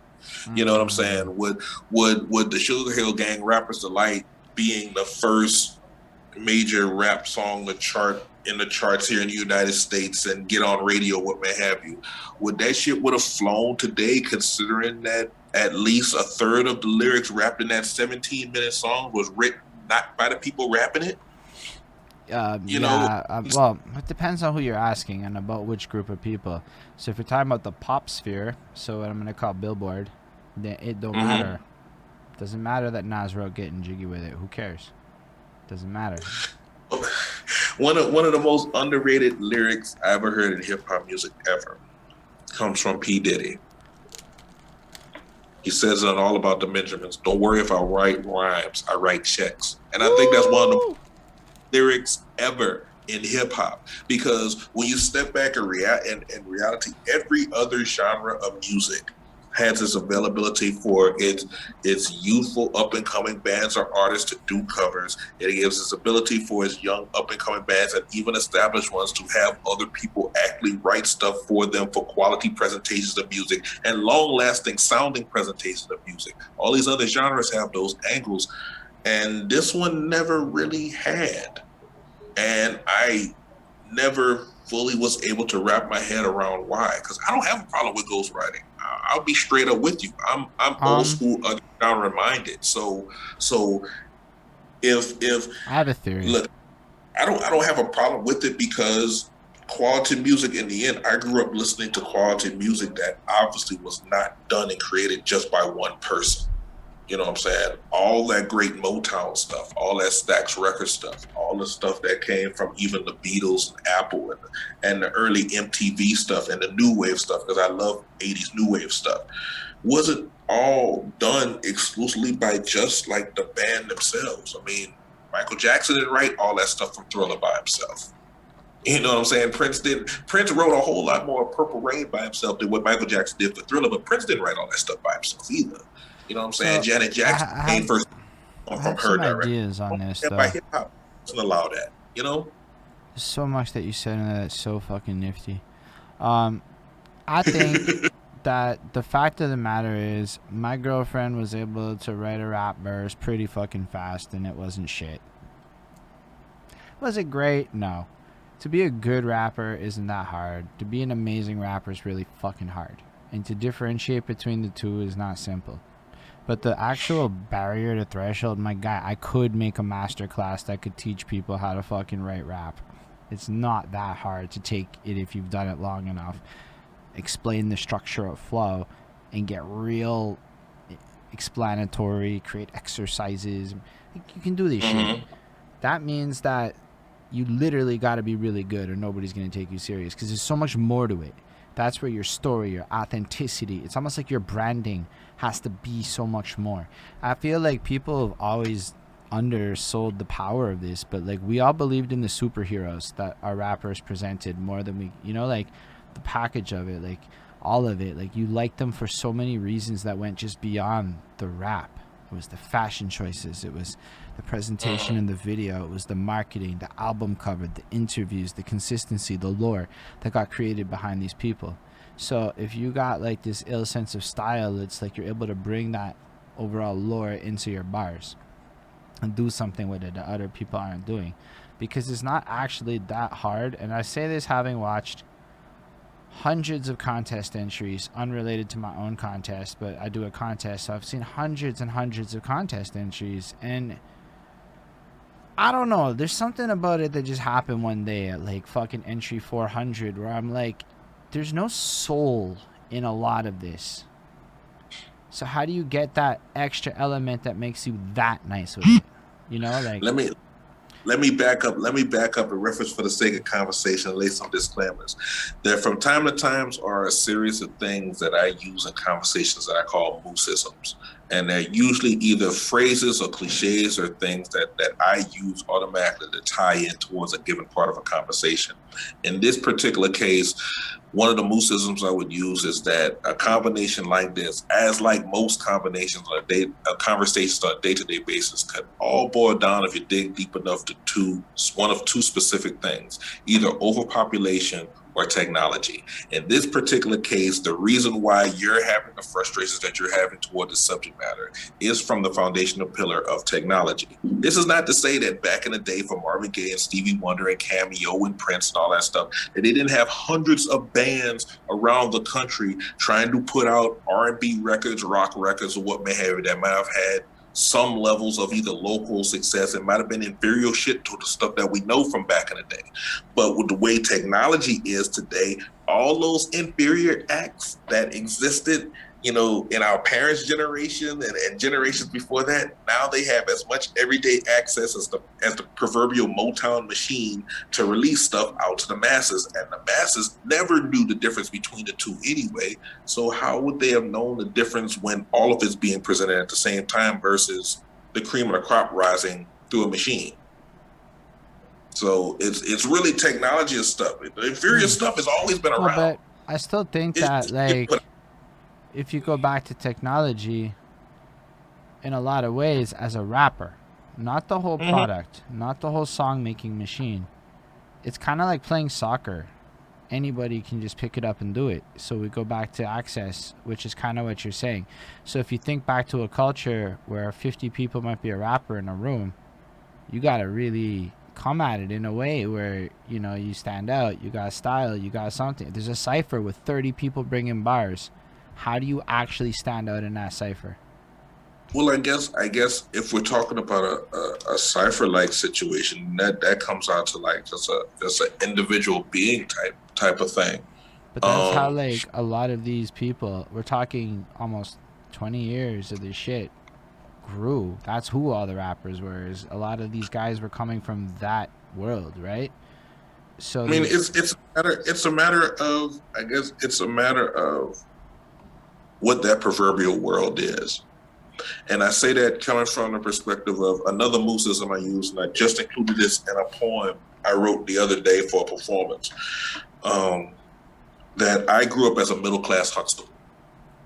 And that basically means that I didn't grow up in the stereotypical richness of what the Huxtable family had on the Cosby Show. I was probably more of a middle-class level economic version of the Huxtables from the Cosby Show.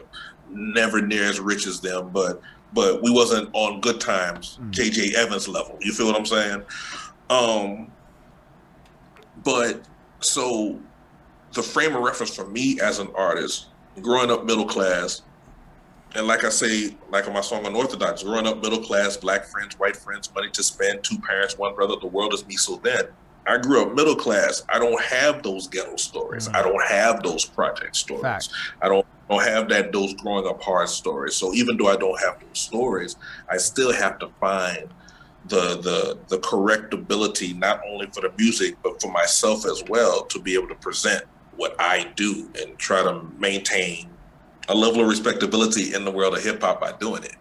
So I totally appreciate what you're saying, because I grew up in Canadian poor, which is just, come on, it's Canadian poor. We have social services. It's just so much better. I can get hurt and go to a hospital. It's dope. Yeah, y'all got it good in those angles, for real. Oof, we have it so bad when our dollar hasn't actually increased in value since I've been in the workforce, but those are other problems for other days. Right. No, but like, what I'm saying is I don't have that same struggle. It's just the facts of a situation. But sorry about that. But like, all right. The fact is we all come from listening to these same MCs who come from these particular environments, and they created this culture that got spread to all of us that we ended up becoming a part of. So the roots of the culture come from that particular trajectory, which circles back to the ghostwriting. If everybody that started the game, for the most part, is a bunch of dudes that effectively were competing in the streets in this dynamic where it was super important to write your own things, it takes this underlying culture that when other people are looking into it, they see that element, and then it gets replicated, and then it gets spread around, then it becomes normalized regardless of if it makes sense or not. I mean, I where you're coming from, but then I would counter in saying that, okay, so the MCs that battle rapped on the block in the 90s, were the same b-boy crews that dance battled and what may have you in the 80s. But then I'm the type of person that take it a step further, that those b-boy crews and those MCs and those DJs that did everything that you're describing of in the 70s, 80s, and 90s, well, those same exact happenings were happening with R&B and doo-wop groups in the 50s and 60s in them same damn neighborhoods that had those same economic conditions and had those same different details of struggling and survival, what may have you. I mean, for everything that you say, how hip hop was formed, how the hell do you think Motown was formed in Detroit in 1959? Do you even have any economic idea what Detroit? I think a huge difference was knowledge of the machine. Well, I mean, because the 90s is an era where, like, this is when it becomes, I think, more prevalent, is more than 80s, 90s, late 80s, 90s. It's like really, like, as I understand, I don't know the earlier parts of hip hop history, so everything before 85 is foggy. But in America, the machine has always been the machine. You know what I'm saying? In reality, like we were talking about Master P earlier, technically from the machine standpoint, there ain't that much difference between Master P in the 90s and Tin Pan Alley in the 1940s. You know, there really ain't that much of a difference. There ain't that much of a difference of the struggle between trying to get on radio today and getting on radio back in the battle rap side of it. Most of these dudes dibbled and dabbled in battle rap. I don't know if there was like as a competitive sport almost. I mean, I guess. Or at least it existed in the periphery of a lot of these people, even if they didn't dibble and dabble in it directly. Well, I mean, I guess it comes down to when trying to pinpoint when the concept of actual rap, not necessarily hip hop the genre, not even necessarily hip hop the culture, but the art of actually rapping words, actually rapping bars, actually rapping poetic verses actually started. Because battle rap to me ain't nothing but you know, a poetic device that DJs figured out a way, or DJs figured out a way in one direction to try to expand and invent the MCs. But battle rapping, like, is playing the dozens. That's your mama jokes. You know what I'm saying? It's that element has always been around. It just after once the modern machine kicked in for the hip hop culture, i.e. radio, record labels, gold and platinum albums, things of that nature. Those foundational elements are talking about, i.e. the battle rapping, the graffiti, the dancing, and even in a lot of points up until recently, again, the DJ kind of faded away to the side in the culture. But that's not to say that those elements wasn't there or didn't originate. I mean, they all have ancestral history in American or North American music. You know what I'm saying? I still think the rappers rapping about rapping definitely played into it. Like, there isn't another genre of music that is that, like that. I'm sorry, but like metal doesn't have guys being like, and I play guitar better than you. They played guitar like that, but they didn't explicitly say it. So, right, then you get to rapping where it's like, look, I've done a lot of classic album reviews, and I'd say at least half of the classic ones I've done, like the old ones, man, it's like, yeah, there's the 1-2 single that's got depth, but then there's the 10 filler tracks that are like, bro, I rap better than you, and I got the best styles, and I got the best rhymes. This guy bit my style, and his rhymes is less good than me. And then let me talk about now as a gladiator or as a this, how my raps are in fact most authentic and original and unique, and I totally wrote them myself, and that guy stole his rhymes. That's just like, my guy, that is like, that's all. There's so much of that in rap. Like, it's just, to this day, there's so much of that as a content point that has been ingratiated into it since like the 80s and 90s, late 80s, early 90s. I mean, that's really how rap, as far as a musical genre, as far as a musical tool for music expression, actually came about, was that concept of I'm better than you, and I'm gonna prove it right now. And that's the direction where the rhymes come from. What you're talking about, what reminds me of an article, and I can't remember, it was Complex or somebody, what may have you. And because I like history, in case you haven't realized by now, I love history. Me too. This is great. And they did an article a few years ago, might have been 2 or 3, 4 years ago, something like that. where they gave a proverbial heavyweight belt, championship belt per year to an MC every year from like 1979 to like 2015 or 2016 or something like that. And they went year by year by year, not based upon the artist's actual career or anything like that, but that year in question, who had it down in hip hop and for what reason. And when you actually look at, the first few years, let's say the first 5 or 6 years of it, which would be what, 79 through 84, what may have you. Well, most of the reasons why they gave the belt to one particular person and then maybe gave some honorable mentions. The reason why they did that was because, well, not the reason why they did that. The reason behind them giving the title to some of those people during that time period was really based upon how they outdid somebody at a specific event, and not necessarily because they released an album that went somewhere or did that. It was really off of like the heavyweight champ for like 1981 was based upon this diss track he did live to another MC at a Christmas party, where he basically dissed his entire rapping technique, style, and then went off about how good he is with it. You know what I'm saying? And we're talking about 40 years ago in reference to what the situation. So, it's always been there. And if you like circle that back to ghostwriting as a taboo subject compared to other genres, again, I don't know another genre that was so blatant in the lyrical content about it. They did it in other ways.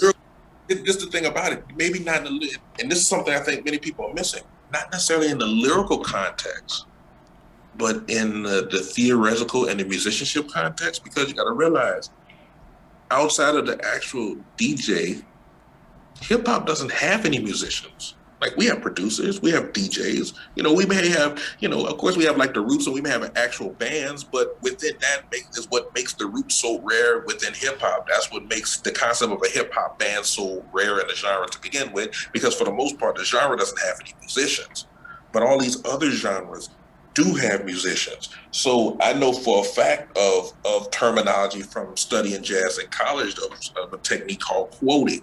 And quoting basically for me is when, okay, if a jazz soloist, let's say, just to throw out somebody, let's say Quincy Jones, once again, he was a trumpet player, is in the middle of a jazz solo in a song, quoting is when he'll take a part of his solo and he'll play a part or a piece of somebody else's solo, or he'll play a familiar riff from a nursery rhyme or some song like that. And he's purposely doing it as a quote from this other piece, just so the listener can relate to it and be like, hey, I recognize where that's from, or whatever the case may be. Rappers kind of somewhat try to do that in reference to us today. I think Drake was one of well, actually Jay-Z was one of the great original ones of doing that in reference to us. I'm not a writer. I'm not a writer. I'm a writer for myself and others. I think he's one of the great ones. But those techniques have always been in music, and for some reason, I say it's more instrumental, because motherfuckers can play quotes on their guitars all day. They can play, Jimi Hendrix to sit there and play Robert Johnson on his guitar all damn day. And it really didn't make no difference, even if he was playing a direct Robert Johnson solo on his own song at Woodstock. You know what I'm saying? Stevie Ray Vaughan could sit there and play Jimi Hendrix all day on his guitar, and it really didn't matter, because with Stevie Ray Vaughan playing the shit out of this Jimi Hendrix solo, but let Jay-Z try to get a piece of a big verse. And I do hip hop karaoke, right? Which is just that. Right. So first of all, shout out M for rap. That came out of left field in reference to us hip hop karaoke, because there's a difference still even within that. So I'm talking like, you have to memorize the verse yourself. You can't you gotta just go spit it like it's your track. It's it's legitimate. It's a cover. But you're paying homage, with all the words. So I obviously changed my fuck that. Whoever's artist, it's Holden. It's not their name anymore. Shit like that. Or I'll make little local room references, shit, But I don't know. I spat Rap God at the Just for Last festival, and I was blessed as fuck. But I've been talking, and I'm that's an experience. I'm bro, go do hip hop karaoke. There's opportunity there. I've had this conversation with 200 rappers. Same fucking conversation. Nah, I can't do that. And it always stems back to this cultural pride that gets attached to what I was saying, where because you gotta understand, a lot of us grew up with this. The 90s told us to keep it real, And then we listen to all these raps about being an authentic rapper that would never bite another person's rhymes. Ghostwriting is, in a sense, like playing into that. Well, personally, I'm with you. Like, you don't even have to convince me, my guy. I just decided to off the dome my project this weekend, and one of the tracks I flattered him like, yo, pay me to write your shit. I'm with you, my guy. Ghostwriting's dope. But like, I think that it's just taboo. But even in the pop sphere, there's a lot of confidentiality. Even in other genres, they hide a lot until they have to not hide it. Yeah, and that's our fault. We give so much away so easily. But it reminds me of another story to independent artists out here. So, about an hour east from Lafayette is Baton Rouge, which is the capital city of Louisiana, right? And then there was this artist out there, and I'm gonna give a shout out. There's a whole form because I believe more so in trying to give moving towards giving flowers to artists while they're still around, regardless of their mainstream, independent, or whatever. So there's this artist in Baton Rouge goes by the name of Marcel P. Black. He's originally from Oklahoma, but he lived his college years plus in Baton Rouge, and he really helped formulate the non-Bootsy, non-Webby, non-Trill ENT side of the hip-hop culture in Baton Rouge over like the last 10, 12 years. Well, he's moving back with his family back to Oklahoma because, like I said, that's where he's from originally. So they had a going away party at where he used to have one of his monthly events.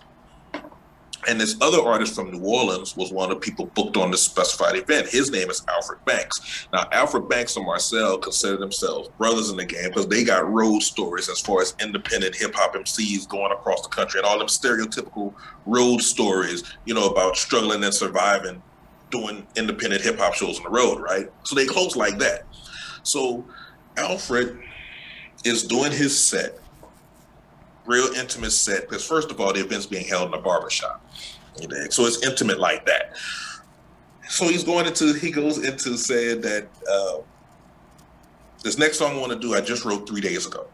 That's what he claims.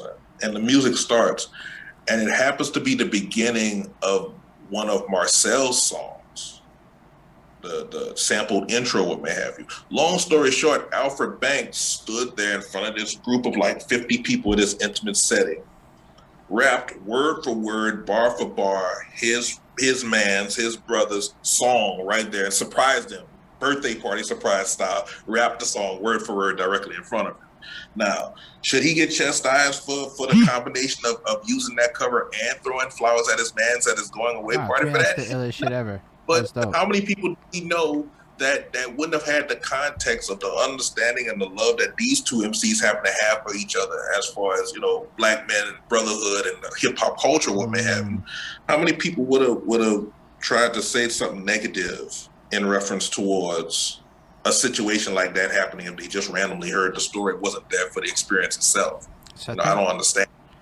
There's definitely an age curve on the answer to that shit, where if you're asking me what an 18-year-old would think, it would not be the same thing as what even my age is with you on this one. I'm not even exactly sure, because remember that the age group I'm at, I'm technically hip hop culture 2.0, my age group. And the only age group ahead of me are those that help formulated, for lack of a better phrase, in the Bronx.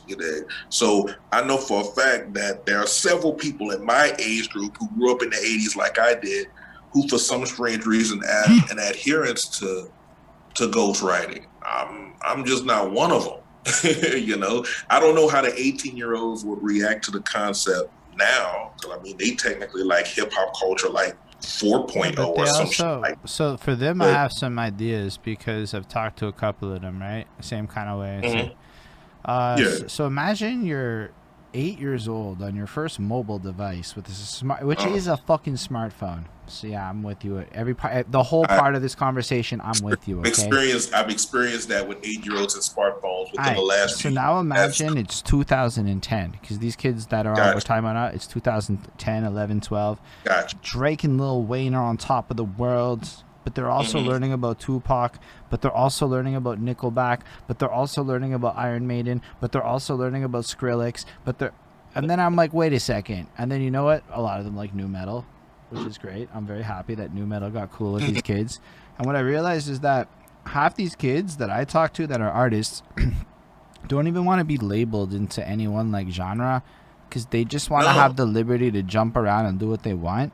And fundamentally, everything about what we understood about making music in boxes is just like dying.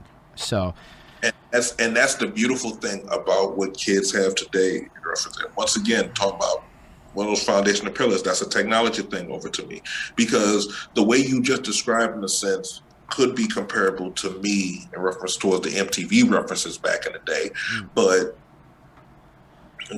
it's so much like the scale, easier. no, but the They have multiple scale of it, MTVs to go through, proverbially. You know what I'm saying? and Multiple all history at once. It wasn't just current. Right, It's like, right, what the fuck? It's like an MTV of all time at your disposal on demand, right. and they all had And YouTube we stealing devices. we struggled as kids to even have that connective balance between the stuff that was coming out now and the stuff that was before. You know what I'm saying? Today you have access to stuff that's coming out now mainstream, the stuff that was all out before, going back almost 100 years now in reference towards that. Plus you have the biggest independent scene of music that the world has ever seen. You know what I'm saying? So it's like you're getting it in 3-4 different ways. Where comparison might have been 2. Honestly, every golden era rapper that you can think of has probably dropped an album within the last 4 years. Honestly. So not only is it like all the young people, it's like pretty much most of the history of the genre is still alive. Like fucking Slick Rick put out a couple of tunes a couple of years back and shit. Another Moosism that I think about. It's not even necessarily a phrase per se, but actually is a phrase. Hip hop right now is going through the equivalency, and it's been a few years since I first said this, but so I got to adjust.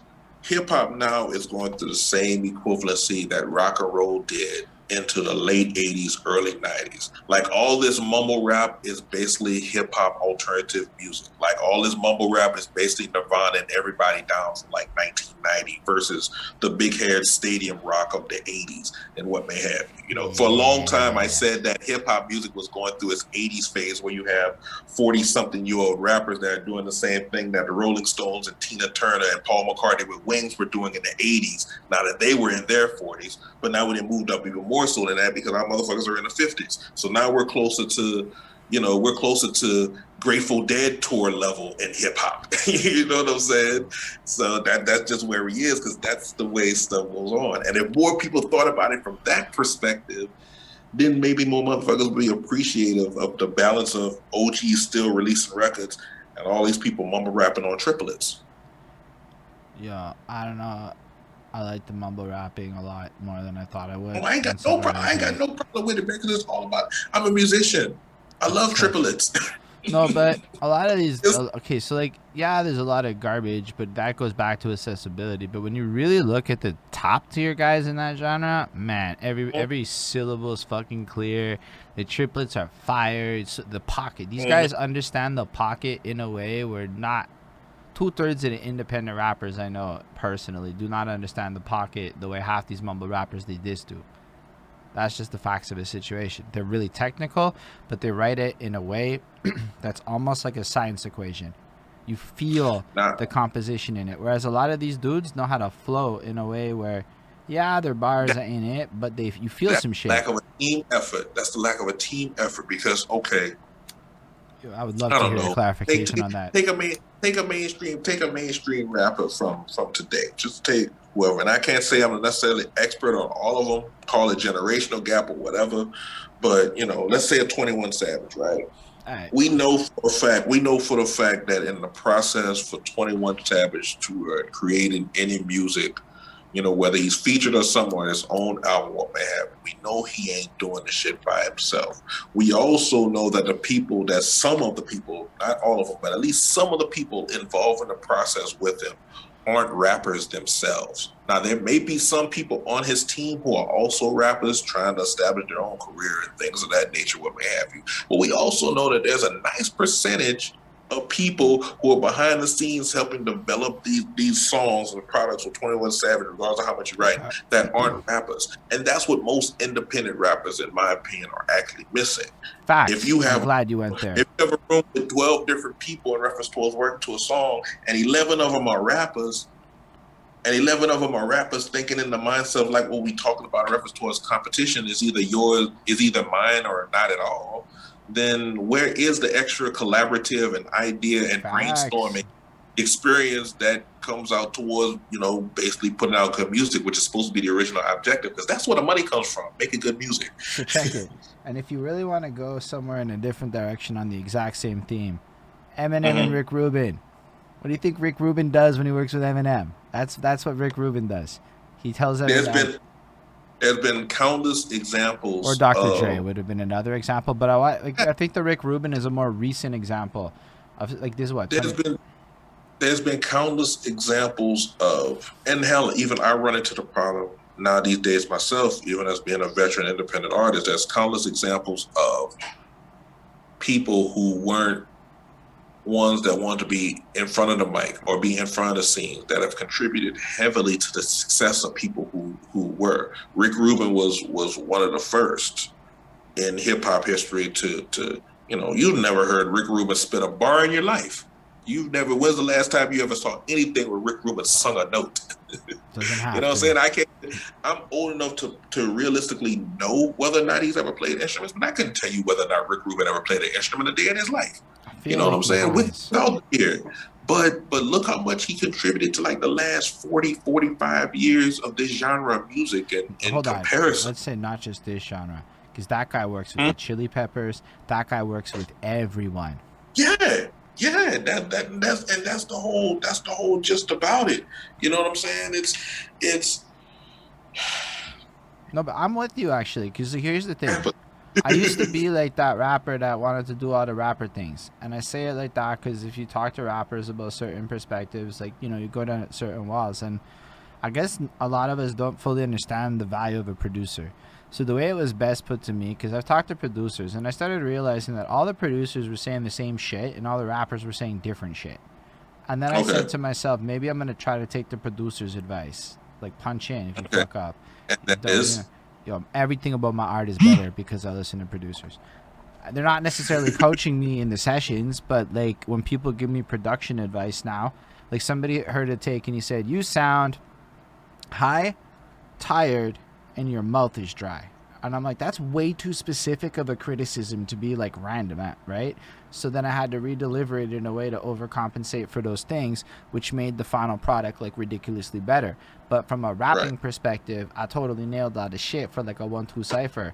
But like from a would the DJs play it at the club perspective, I wasn't hitting the energy and the actual vocal performance that was required to take the song where it needed to go. But like so producers are a big missing component because the language got fucked up. Beat makers and producers are not synonymous terms. Yeah, this and everything you're saying was a damn good example and foundational pillar of technology again. Even back when you were growing up, all the big time artists like name a famous rock band from your time period. Linkin Park. Woo! Okay, I'll take Linkin Park, because in the end it really doesn't matter. Hey! But okay, Linkin Park had not only just a stereotypical machine behind them in reference to the studio and the recording, but they had a team of people around them just in general, like another Diddy thing. Ooh, let's go one step further with it, because I know a lot about the recording process. There were 6 of them, not one of them. Yeah, but even further than that, there might have been 10 people in there, but there really was only maybe a couple of guitars, one lead singer. You didn't have I hear what you're saying. You didn't have like 8 lead singers and 4 lead guitars trying to put a rock album together for somebody else. You know what I'm saying? Who's not in the same band you are, and you just happen to be working the controls for them. You know what I mean? There was a machine of people that listened to things in detail Quincy Jones example, like I said, I got several old school examples. So, but I'm gonna keep one from this time period. One of the one of the most underwritten things I saw on MTV in the early 2000s was Diddy's Making the Band, and not necessarily even the whole show, because the whole show was a crazy adventure. But there are moments in the studio when Diddy was recording those artists, and he would stop them and be like, "Say this syllable this way.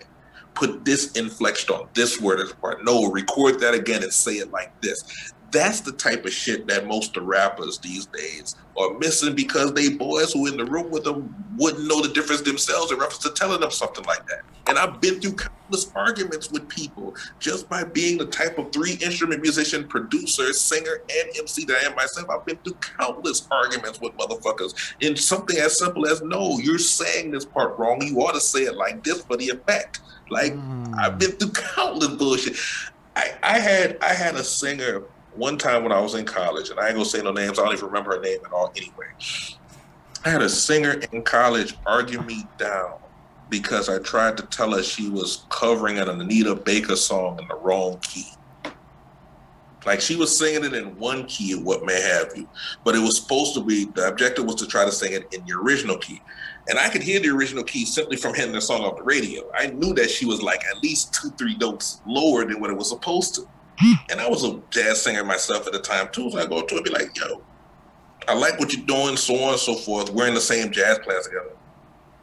But you're singing it in the wrong key. It's actually this key over here. I nearly got stereotypically cursed out over that shit, because artists don't necessarily know what to do with somebody who, they all suspect some form of, oh, he or she trying to take my spot. That's why they saying this. I don't think it's that. I don't think it's so much. Yo, we're sensitive. I'm sensitive. Yeah. It's way more. It's not even like I'm worried about you taking my spot. It's like I go through this process. Somebody will give me some harsh criticism, and I'll go get defensive like a motherfucker because I want you to think it's beautiful, and I want it to be like the best because I made it. So the part where you're able to point out that it's not the best and I have to do better makes me feel less adequate as a human being. Thus, I lash out. I swear to God, that shit is real. That I have to fight in my real life when dealing with criticism. Yeah, we have to be a whole lot more sensitive to people who have contextual authority over situations, because many of our music heroes, I mean, even going back to like the 80s and 90s in hip hop, those that were up there, even they, things start to unravel in reference towards those types of artists in the 90s, but all the ones, the Rockefellers, the Tupacs, the Rakims, the LL Cool J's, they all had those people that were in the trenches with them that weren't necessarily rappers trying to open with them on a tour or feature on an album or things of that nature. Even if they did end up featuring on an album, there was then some sort of contextual competition with them to where they couldn't offer constructive changes, let alone those that were not rappers at all, that were actually a part of the process, instead of it being like, 17 rappers in a 15-man situation. So I think it's like also a matter of knowledge, to be real. Like, I had to talk to like 3-4 producers, beat makers, and be like, wait, why are all these guys saying such different shit about music, about the creation process, about how they do it? I mean, you got to think about a sampler and what they're effectively doing. They take something and then they recreate it, and their approach is just so drastic. Like, and it's so interesting to me. And then I realized that the attitude that a lot of people have that are not MCs is just really different about songwriting. But I think that that's really what it comes down to. Are you trying to be like an ill rapper? You want to go do this rap grind and rap really well? That's a grind. And there are a lot of people who like songs that are like that, and it's a whole like underground culture. But I think it's a really oversaturated culture, and a lot of people look at that, and I believe it is one of the simplest entryways. You can study poetry and kind of like look at that, but when you get to the musicality of it all, and you look towards that next level with production, how do you even find that person when nobody know what the words mean anymore? And I mean it literally. I wasn't really cognizant to the difference of producers versus beat makers versus engineers versus the Oh drum. So man, all of these terms, right? They're not it's a really whole, used right. bro, when you think about those types of things, bro. And once again, looping back from our conversation earlier, this is why contextually I understood the whole labeling of DJ Khaled being in that Quincy Jones position today, because just looping all the way back to that, I come from more of a music background. Like I said, the hip hop side of me was actually is not, well, it's not the latest anymore because I have the radio and the DJ thing, what may have you after that. But it was one of the later elements of me as far as a music performer. So I spent nearly 25 years of my life coming from the perspective of like singing and everything that comes with that, with, you know, vocal training and interacting with musicians and piano players and hitting the right fucking notes whenever you sing songs, just period. I mean, there aren't really any specific notes for a rapper to have to hit. They just gotta sound like they ride the beat. You know what I'm saying? And I don't even know about that 1,000. Because and if you look I'm at not, like the saying that, I'm not necessarily saying that as a negative thing, but I'm saying that from the perspective of, if you're in a recording situation and you don't have somebody, i.e. a producer, engineer, somebody else in the room telling you that, you know, you might be ahead of the beat, or it would sound better this way, that you put this inflection in your voice at this particular point instead of putting the inflection in your voice here. You know what I'm saying? If you don't have somebody actually labeling it off to you, and the average rapper, regardless of the talent he has, is trying to figure out that shit themselves. Well, historically, how often have civilizations, how many tragedies have civilizations had historically based upon trial and error type things versus being instructed upon how to move it forward from assistance from somewhere else? Right, You know so what I'm saying? then you have the other side of the equation. So you're a young person now, or even you're in your 30s, because again, you're at that point, you're still in a different era. And you want to find a producer person. How do you find one? And that's the real question. Like, and I mean that to a lot of people. I know the answers to these questions. You go fucking network, and you go make friends, and you go to parks, and you talk to people, and you go figure out ways to meet people. That's the actual truth of it. I've asked so many people on and off cam, how do you find people? And the answer to the question is always go to where people are and meet people. The producers, to answer your question specifically, I think the producers, as long as you have some sort of honest contextual focus to your mind, then I think out of everybody who presents themselves the way it's being presented today, the producers present themselves, you know, and it's more of, it's at this particular point, it's more of a if you know type of situation. I mean, yeah, I guess I really just don't know how to, everything you're saying as far as going out and interacting with people and so on and so forth is because the true, truth is, but it all comes, so it's like this.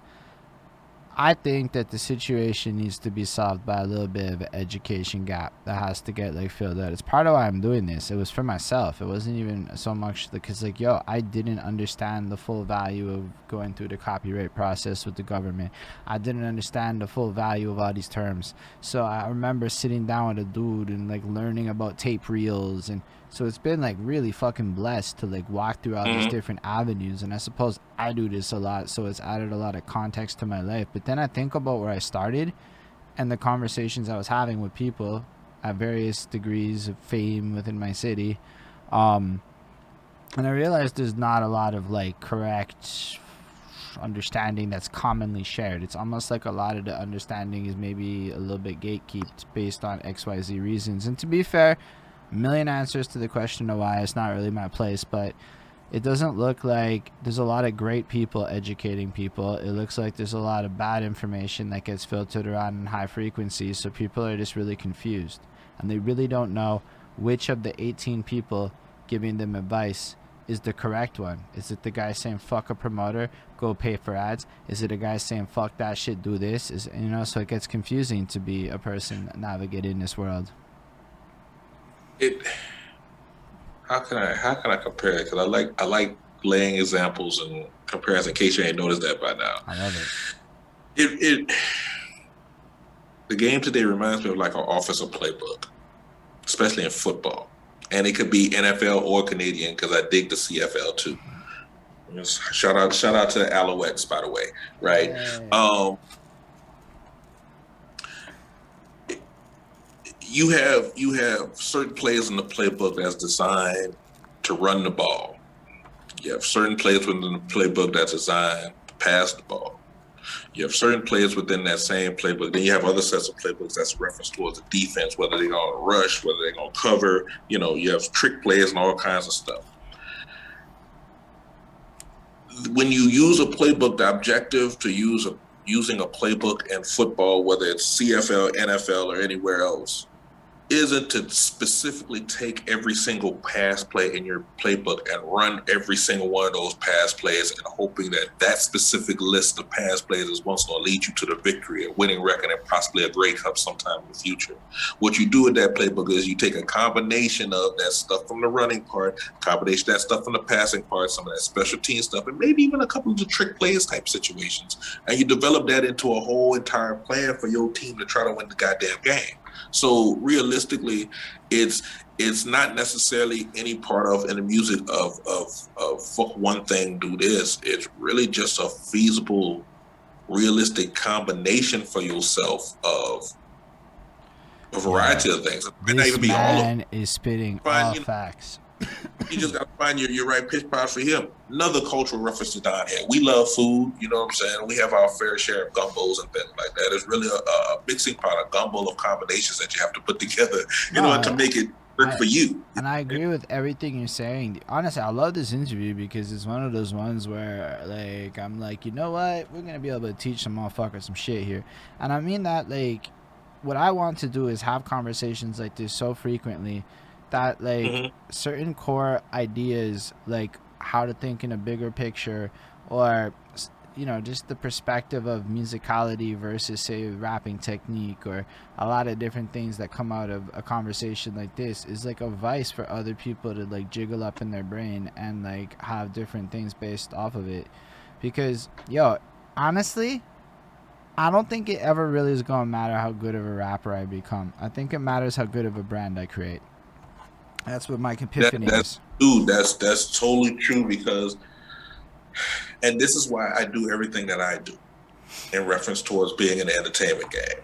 Because once again, my objective, it's like you were just talking about off before we started recording earlier today that you was listening to Lucius and the Pope. I was. So in the song Door, I put out a line that says, "May never be the best, but I'm damn good." That's a thing. Best believed I'll be understood. I will never claim to be the best artist at any given time at all. I will never claim to be the best DJ. I will never claim to be the best radio show host. I would never say that I'm the best festival organizer. I am not the best event facilitator, what may have you. But they're all things that I do.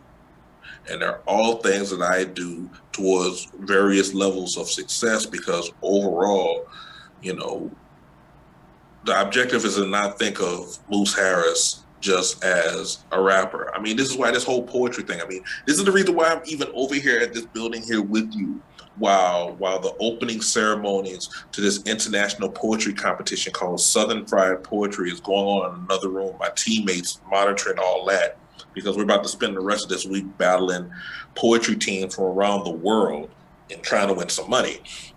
That's the reason why we would have had this conversation, this interview in 2018 or even the beginnings of 2019. That aspect of me being in this building and that whole circumstance and vibe wouldn't have been nowhere near part of this conversation, because I wrote stuff, but I never spit from a poetical perspective over to people.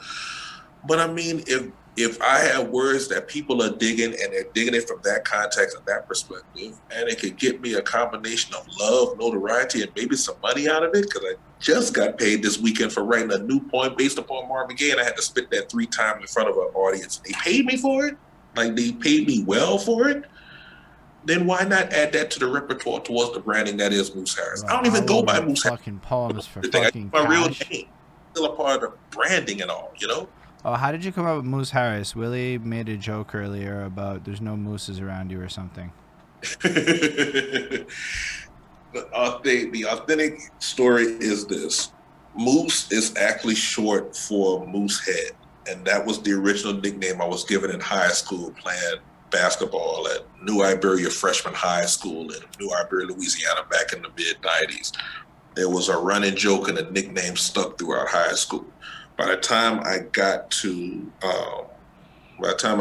college, the whole Moose Harris thing actually came from a late night stone joke that a roommate of mine had. One night we're watching NBA basketball, and there's an NBA player out there by the name of Lucius Harris, who was out there on the court.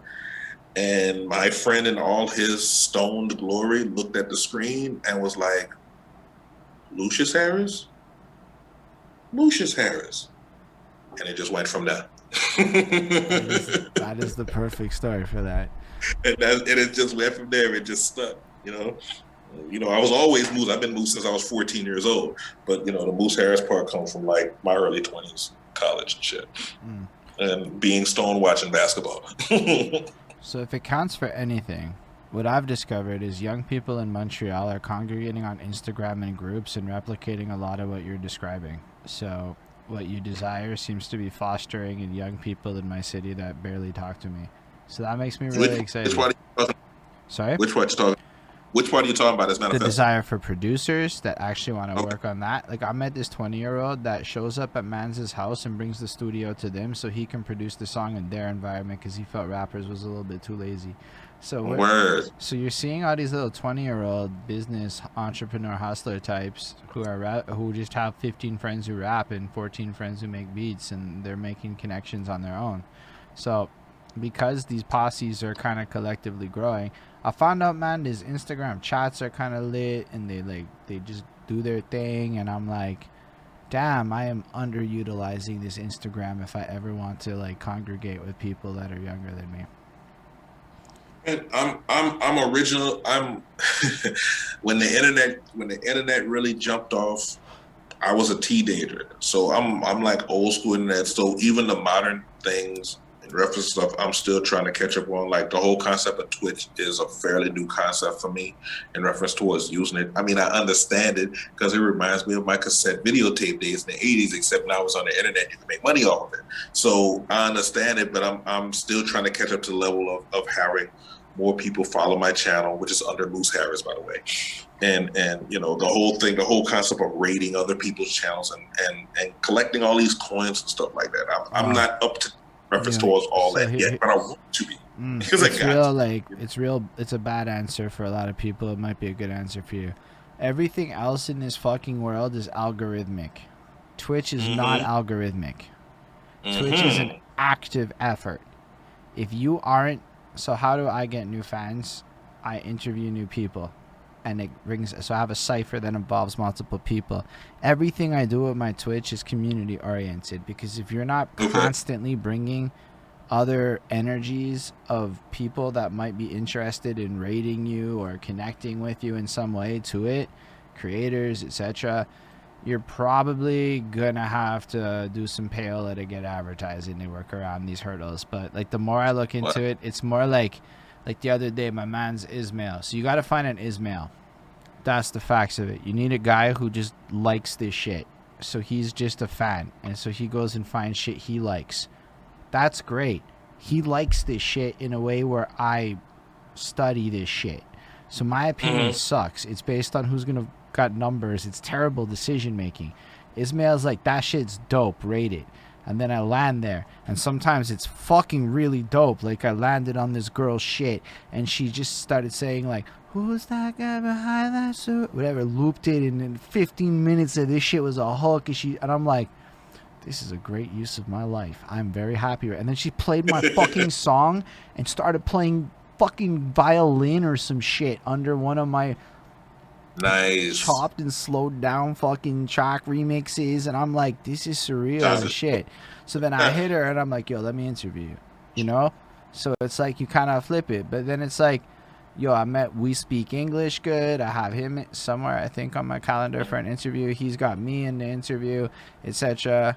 And you know, we kind of like, you gotta like put that like honest effort into fucking with the DJ trains. Like, if you want to be a DJ, you gotta go find DJ friends. They line up schedules. They do raid trains. It's just that like you really have to actually go out there and talk to people.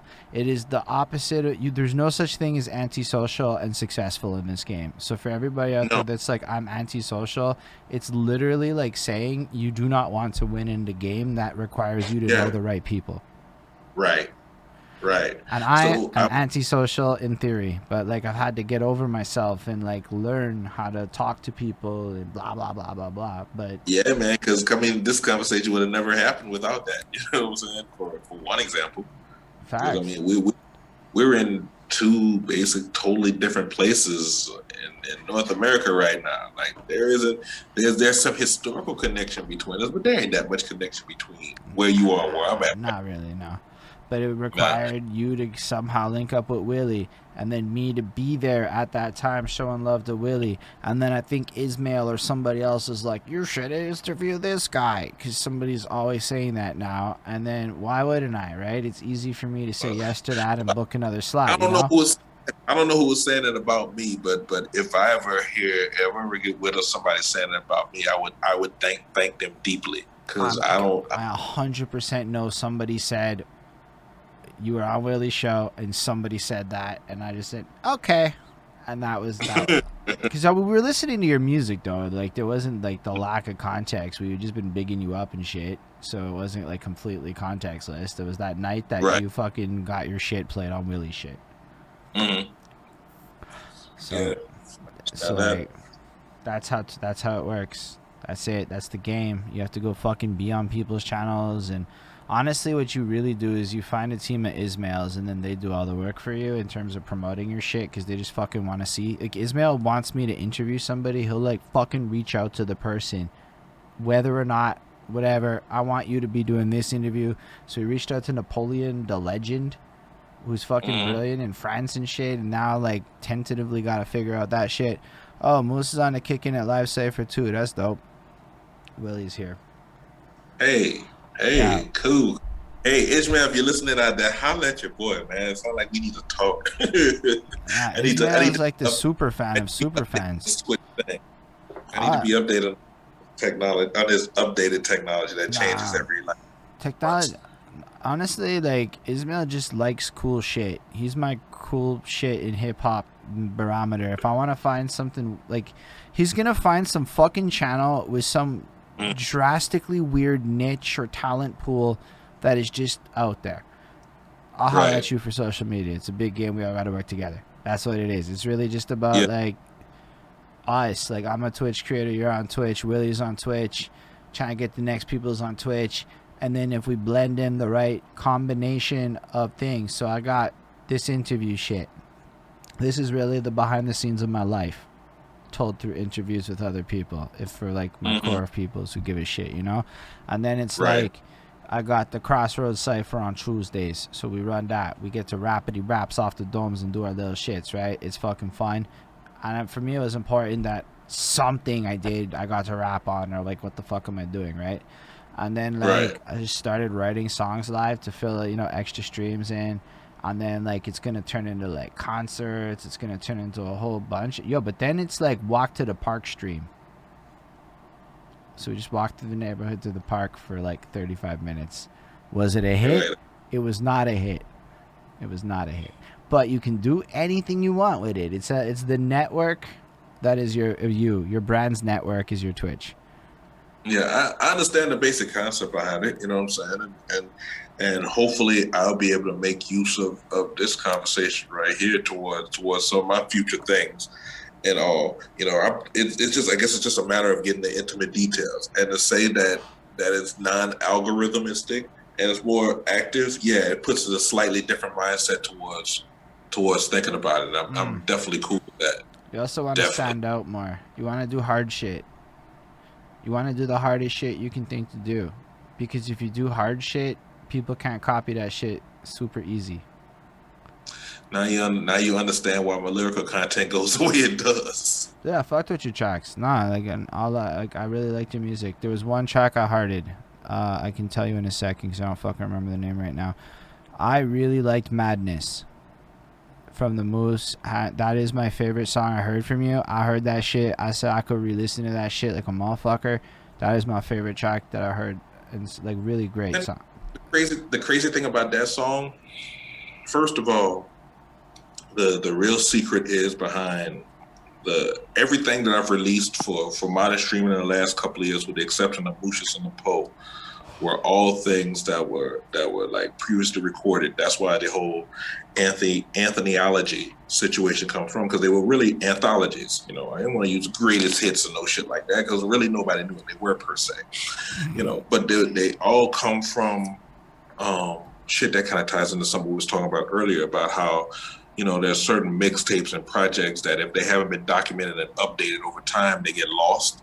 Well, this anthology was really a collection of music from things that kind of got lost in the same sense as far as projects and things are concerned. So Madness is contextually, I remember personally from the original project that it's from and how it fits in contextually. So the way you're hearing it is slightly different from the way that I hear it, because I remember the origination of it.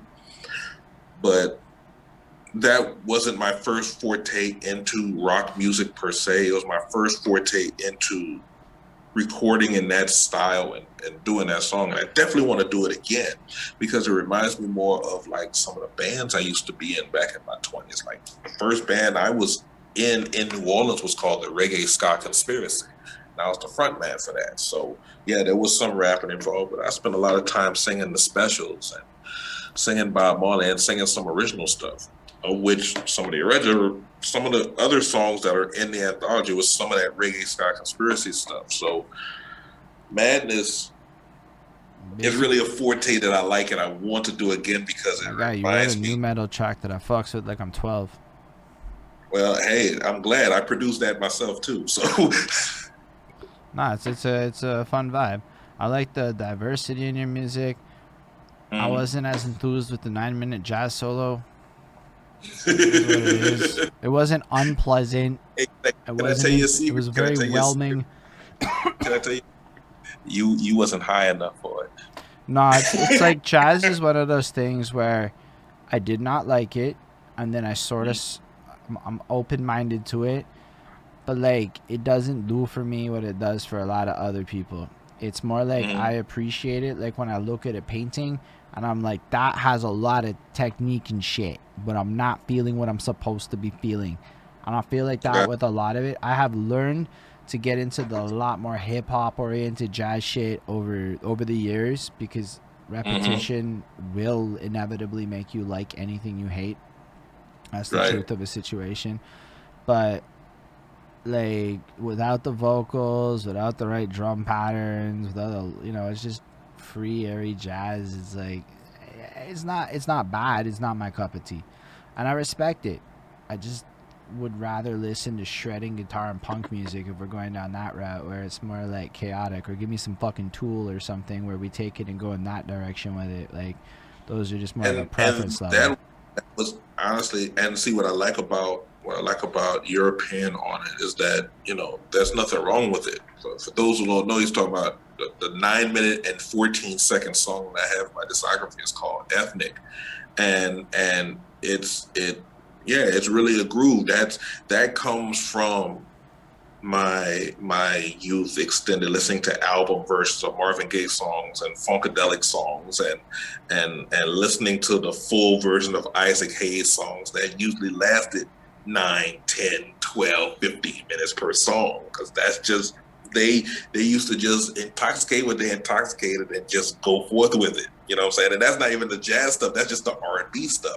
You know what I'm saying? So that song really came from that type of thing. But I'm glad you're saying it the way that you're saying it, because in essence, how Ethnic would be an immediate tie-in towards my college years and the jazz music experience that I had, or what may have, which is also why I have an entire jazz EP out there too, that Ethnic probably should have been a part of, but whatever, arrangements.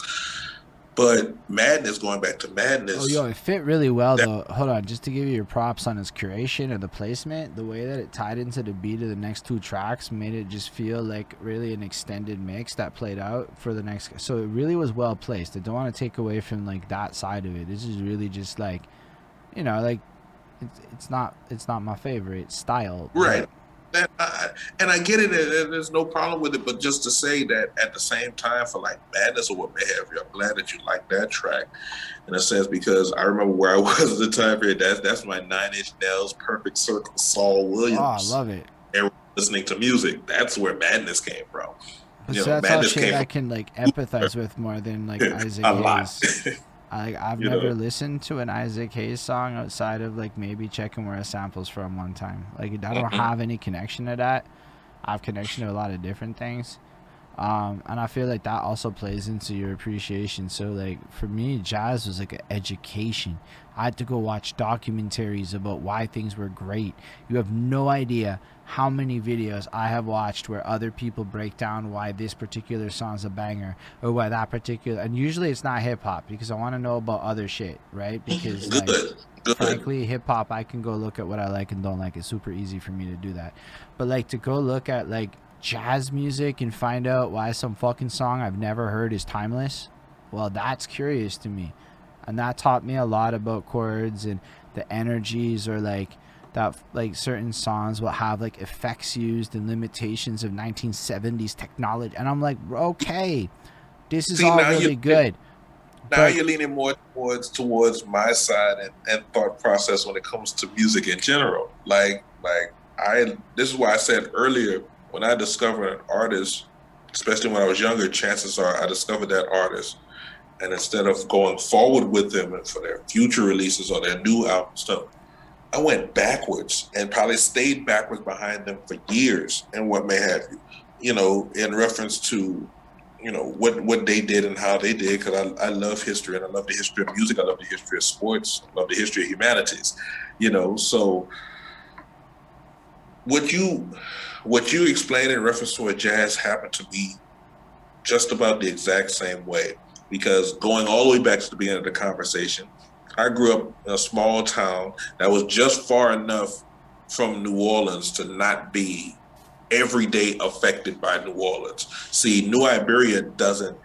It now has somewhat, maybe a small little angle of jazz, but not as much as you would stereotypically think a city in South Louisiana would have when you stereotypically think of jazz in Louisiana.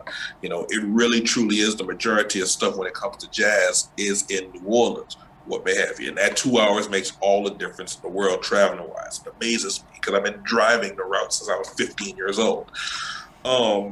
So taking that 2 hour trip to college and studying jazz and classical and trying to get more into music because New Orleans had that musical reputation. Yeah, everything that you're going through right now is, for the most part, basically what I had to go through with, learning Miles Davis and John Coltrane and Cannonball Adderley and Herbie Hancock, and that. Yeah, that's the stuff. That's the stuff. It's basically the equivalent of some 18-year-old kid today learning about LL and Rakim and Kumo D, and yeah, I was also doing that too. you know, yeah, it's really the same. It's the same exact thing.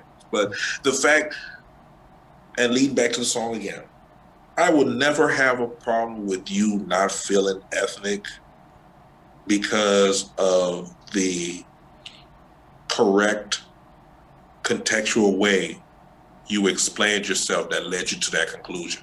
I will never have a problem with you saying it about that or any one of my songs, as long as you have that type of explanation behind it. You know what I'm saying? I get it. I can see that. And It took we a can talk. We can talk long time of getting about, bashed on the internet to be able to learn how to explain things. I got beat huh? up. I used to get beat up on the internet. My comment before the YouTube changed their policy and people could be mean. Oh my gosh, people were mean, and they would like not like what I was saying. And after a while, when people are shitting on your fucking shitty opinions, you start to like want to combat the comments in a way. So you start to educate yourself, and you start to like learn how to better express your ideas. Mhm. You start to learn how to, and then you start dealing with rappers a lot. So imagine you talk to rappers a lot. Now you got to learn how to express ideas, everything in ways that don't step on toes. And I don't think it's a simple task to express why you like or dislike something. I don't think we're taught that toolkit in society.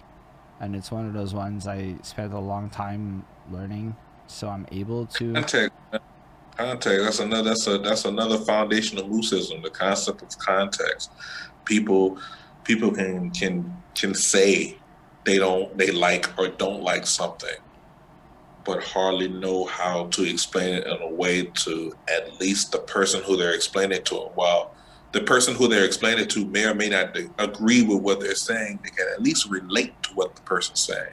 You know, and a lot of people are missing out on being able to do that contextually, bro.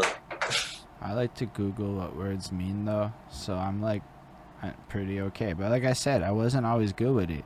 It was like I went online and I talked about what I liked and disliked in music to super fans. You got to understand, when you're doing an album review that's like an hour, the only people that click on that shit are people who really fucking love that shit. So imagine me for like a year being an arrogant little shithead on the internet in my late 20s and like, fuck all of y'all, I can do what I want. And then I got so many comments, but you know, through the process, people explain shit, and then you can't help it. You start learning, and you realize that you're kind of ignorant sounding, and then I don't think a lot of people understand how to ask for feedback. So like, what do you think is a terrible question if you really want to know how somebody feels, which is what you really want to know when somebody hears your song? People don't want to know.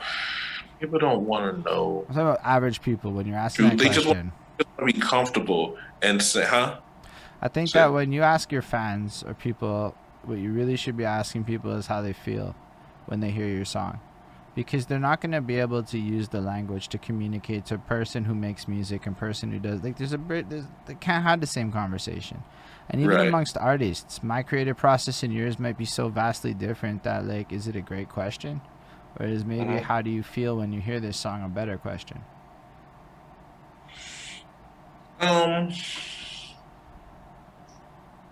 That's my new question personally. Yeah, like it's a good question, man. It's the concept of I'm at the point in my career, bro, in reference towards branding and what may have, and I hope this answers the question, that I'm just trying to get people to react to the things I present. You know what I'm saying? Like, I don't know how many people are going to end up viewing this conversation, this interview, what may have you. And me and you both, for multiple reasons, hope that hundreds upon hundreds of people watch this shit for obvious, upfront, surface level reasons. But at the same time, reference towards anything that I do, you know, I just want people to be able to react to it. And reacting is really the key thing for it towards me, because reacting leads to thinking. And thinking leads towards decisions and thoughts and ideas. And it kind of goes into like things that we've given each other here in this conversation, as for examples that we've realized over time.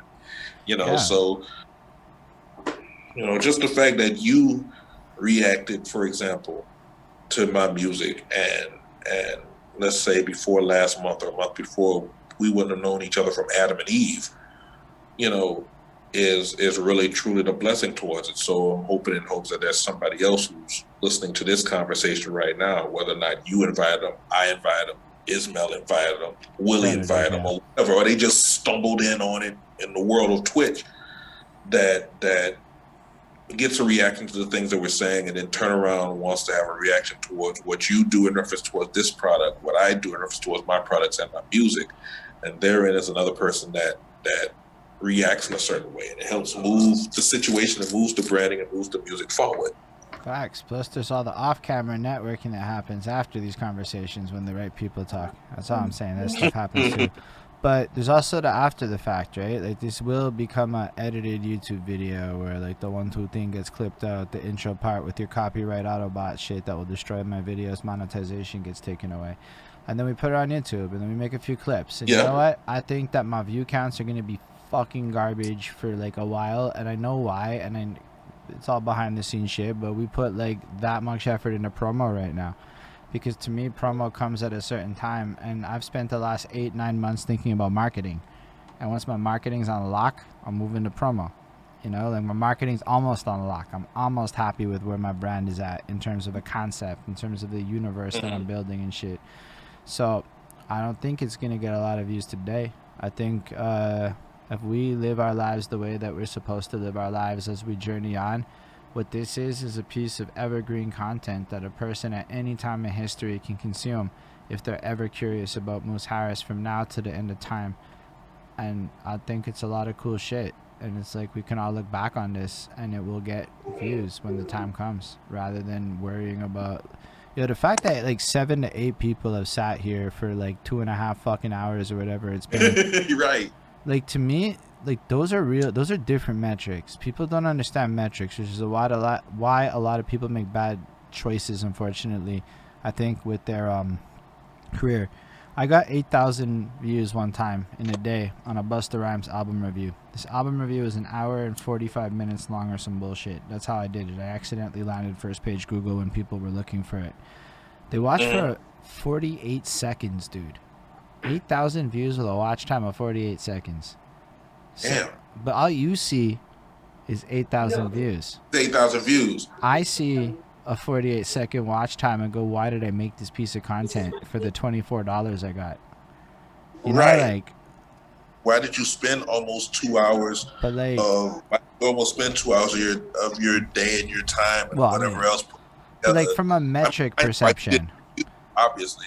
But, so like, in reference, and I know that there's like in that my average 20-30 people that might give a shit. It was just this, but it gave me such perspective to how fucking useless views are, and how useless subscribers are also kind of useless. Like, let's be real. I have 2,500 fucking subscribers, and I swear if I put out a video, it gets like 30 views. Maybe it gets 100. So subscribers are fucking useless. No offense to any of my subscribers. No offense to any of y'all. Because feel free to come it is what it is. But like, it's just to explain the relationships between numbers. Subscribers is just how long you've been doing something. It goes up. Facts. Engaged users is such a different metric. And because I came into Twitch fresh, it put me into this perspective where, like, I'm able to look. People go up and down. You can kind of gauge which parts of the conversation are better or worse, which parts are interesting. And you get people commenting and reacting in real time. And it's like, yo, these live numbers are completely different. Who the fuck cares how many views it gets? How many people engaged with the content and it meant something to them that you can measure in some meaningful way.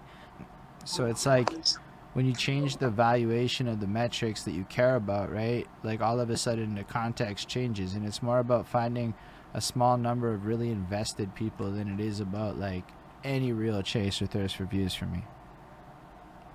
Yeah, I mean, as far as everything that I do, I'm hoping for the views, because it's kind of like, I'm not far ahead of you in reference towards marketing things and what may have you. The main reason why I want the views per se in a given time period is to be able to use towards, potential sponsors or people that may want to advertise, or even, booking people to show them that it's a worthwhile product to be on. You know what I'm saying? So in a sense, those numbers as far as evidence and receipts or what may have you are helpful. But I also understand where you're coming from, where I think for my radio show, Urban Flusars, whenever I used to when I still go on Facebook Live every now and then, but when I used to have it like twice a week specifically because I was on the air at a radio station here in Lafayette, I think the biggest amount of views I got on Facebook for Facebook Live was somewhere between like 2,500, 3,000 views for one specific video. Now, I don't think now, great. There's sometimes where I might have only had 100 or 200 or 300 or a few hundred, but yeah, there's been times where I can say I've gotten into 4 figures a few times worth of views live or whatever. I don't know how long those views were. I don't know if the average person, clicked on it just long enough for it to register and really wasn't paying attention, or it was somebody who watched the whole entire show and interacted. But on one hand, I can go to a business sometime in the future, or even another radio station, and be like, because I used to keep track during that year of the exact number of views I had. As those views numbers changed later on in the week or the following week or following months, I would put all that in my notes in my phone. So there was a year where I could legitimately say I had like 80 to 100,000 views of my radio shows in a given calendar year. Now I don't know if that, once again, I don't know if that's people that just clicked in for 5 seconds or 5 minutes or was there for the entire show. But at least I can use that information towards communicating and negotiating with another entity contextually and saying, hey, regardless of how long they're actually viewing, I got these 80, 90,000 video The thing is receipt just ready like because these videos have a number of views. Let's do something. live viewers is so different than views. So live viewers is a stat that is very. If you have 4,000 live viewers, you're worth fucking money, even if they only show up for a fucking minute, because it's 4,000 people that were on your shit at the same time. Holy shit, that's a flex. Whereas 4,000 views is over the course of history. At some point in time, 4,000 people clicked on it, which is not the same thing as getting 4,000 eyes on a singular piece of content. I mean, it's not the same thing per se, but I'll be honest when I tell you that I will take either one of them. Like, I don't have a problem in the long game. That's kind of like, that's kind of like that how flex that you hit, 4,000 fucking live viewers is sponsorship money. You know, I feel you on that, but I also understand the combination of balancing both. You know what I'm saying? I would love to have 4,000 views. I would love to have 4,000 views right now between me and you. Honestly, I would love to have 4,000 views right this second. 4,000 people watching the shit. But for me, if a month from now it takes another month, 2 months, or whatever for this particular conversation to get up to 4,000 views, I ain't got a problem with that because I don't have too many other interviews that have that type of number anyway. So that seems to be like a form of growth for me. No, for real, like these kinds of numbers. But I know I've been in the majority of the summer sharing this video. 4,000 views. To be honest with you, I'm not even getting that lately. It's like really fucking terrible numbers. It's like fucking double digits for most people. I'm like, damn. So it's like, I feel like over time it'll turn into like fucking 10,000 views, but like it's just a matter of interest. And how do you get people to become interested in things is basically the next challenge in my life. But then when people become interested, all of a sudden, it's a catch too, man. It comes down. There's no magic formula as to what attracts people to paying attention to something at a given time. You know, so I wish I had the idea. As I'm starting to move while I do this, I wish I had the idea for it, but I don't. I've been working on stuff. I think there's ways to take the combination of all these conversations and turn them into something. If you have to go, though, we can end it if you want. Yeah, I think things are shutting down on the poetry side, so they just want to make sure that I packed up and was at least prepared to roll out what they did. You know, that's basically it. Otherwise, I guess I just keep rambling. But we've been at this for almost 3 hours anyway, so. Yeah, I appreciate it. You're one of those guys where if it was another context, I would have just ran it to like another hour easy. But with your current moving situation, we can always set one up in the future if you want. Hey man, you just let me know anything that you'd want to interact with, bro. You've definitely proven that you're real from the culture on a beyond just a rapper basis, because we all know what that simple rapper basis level could be like, you know, and you've obviously shown that you're beyond that, and anybody who has any type of mindset towards being beyond that in some shape, way, or form, I want to interact with, because I have a very bad habit, and it's another one of my main mooseisms, is that I have a very bad habit of trying to make money and discover some happiness through associates and friends, and you're falling into that slowly but surely. I mean, that's what my life has become, is I'm trying to find people I want to make money with, because I thought to myself, what happens if I become rich right now? I don't think the people in my present, for the most part, would like me if I was rich, and I need to find people to get rich with, so that journey is not fucking lonely, and then you're depressed and doing cocaine with a lot of bad situations trying to escape. Oh, no. See, I don't fuck with that Johnson & Johnson at all, so you ain't got to worry about that with me. No, what I mean is, though, it's like the fast descent to loneliness seems to be what fucks up a lot of people. So I'd rather that, like, hustle that involves people that rise with me. That sounds like the best version of it. But yeah, if we got to wrap up, though, we should probably do it right. So I appreciate all of you for watching that are in the live, that have been here. Thank you for that. But thank you, Moose Harris. Your stuff's been linking the whole way through it. Everybody, let me go make, I didn't even think I put your Twitch. That was a blunder on my end. But I linked all your other shit, your Instagram. And we're going to put that all below in the video, in the YouTube, for the people that make it this far at the end. Shout out to you for watching a long video. Awesome. Definitely make sure to like, comment, subscribe, all that good stuff. Do you have any, like, closing words you want to say to the folk out there? First of all, thank you for the opportunity. If you've listened to this far, I appreciate it. Follow me wherever it's at. If you have music and you want another outlet towards get it out there, then holler at me about it. urban.flowsaurus@gmail.com. You can probably put that in somewhere too, to send me music and things of that nature. And I'm always looking to interact with people and just have, good times and stuff. So, that's it. Awesome. I appreciate you, Moose Harris. I'm going to send you my current mixtape in MP3 format just so you see what you think of it. Because why the fuck not? I dropped that shit yesterday, so if anyone cares. Anyway, appreciate y'all. Special thanks to the Patreons. Ismail Gaddafi, Chris Prada, Jonathan Vars, DJ Blackheart, and Linda William Scribble. Dope support we do. Patreon.com/BehindThatSuit. On that note, it's been a fucking pleasure. Live long and prosper, everyone. We're going to start the...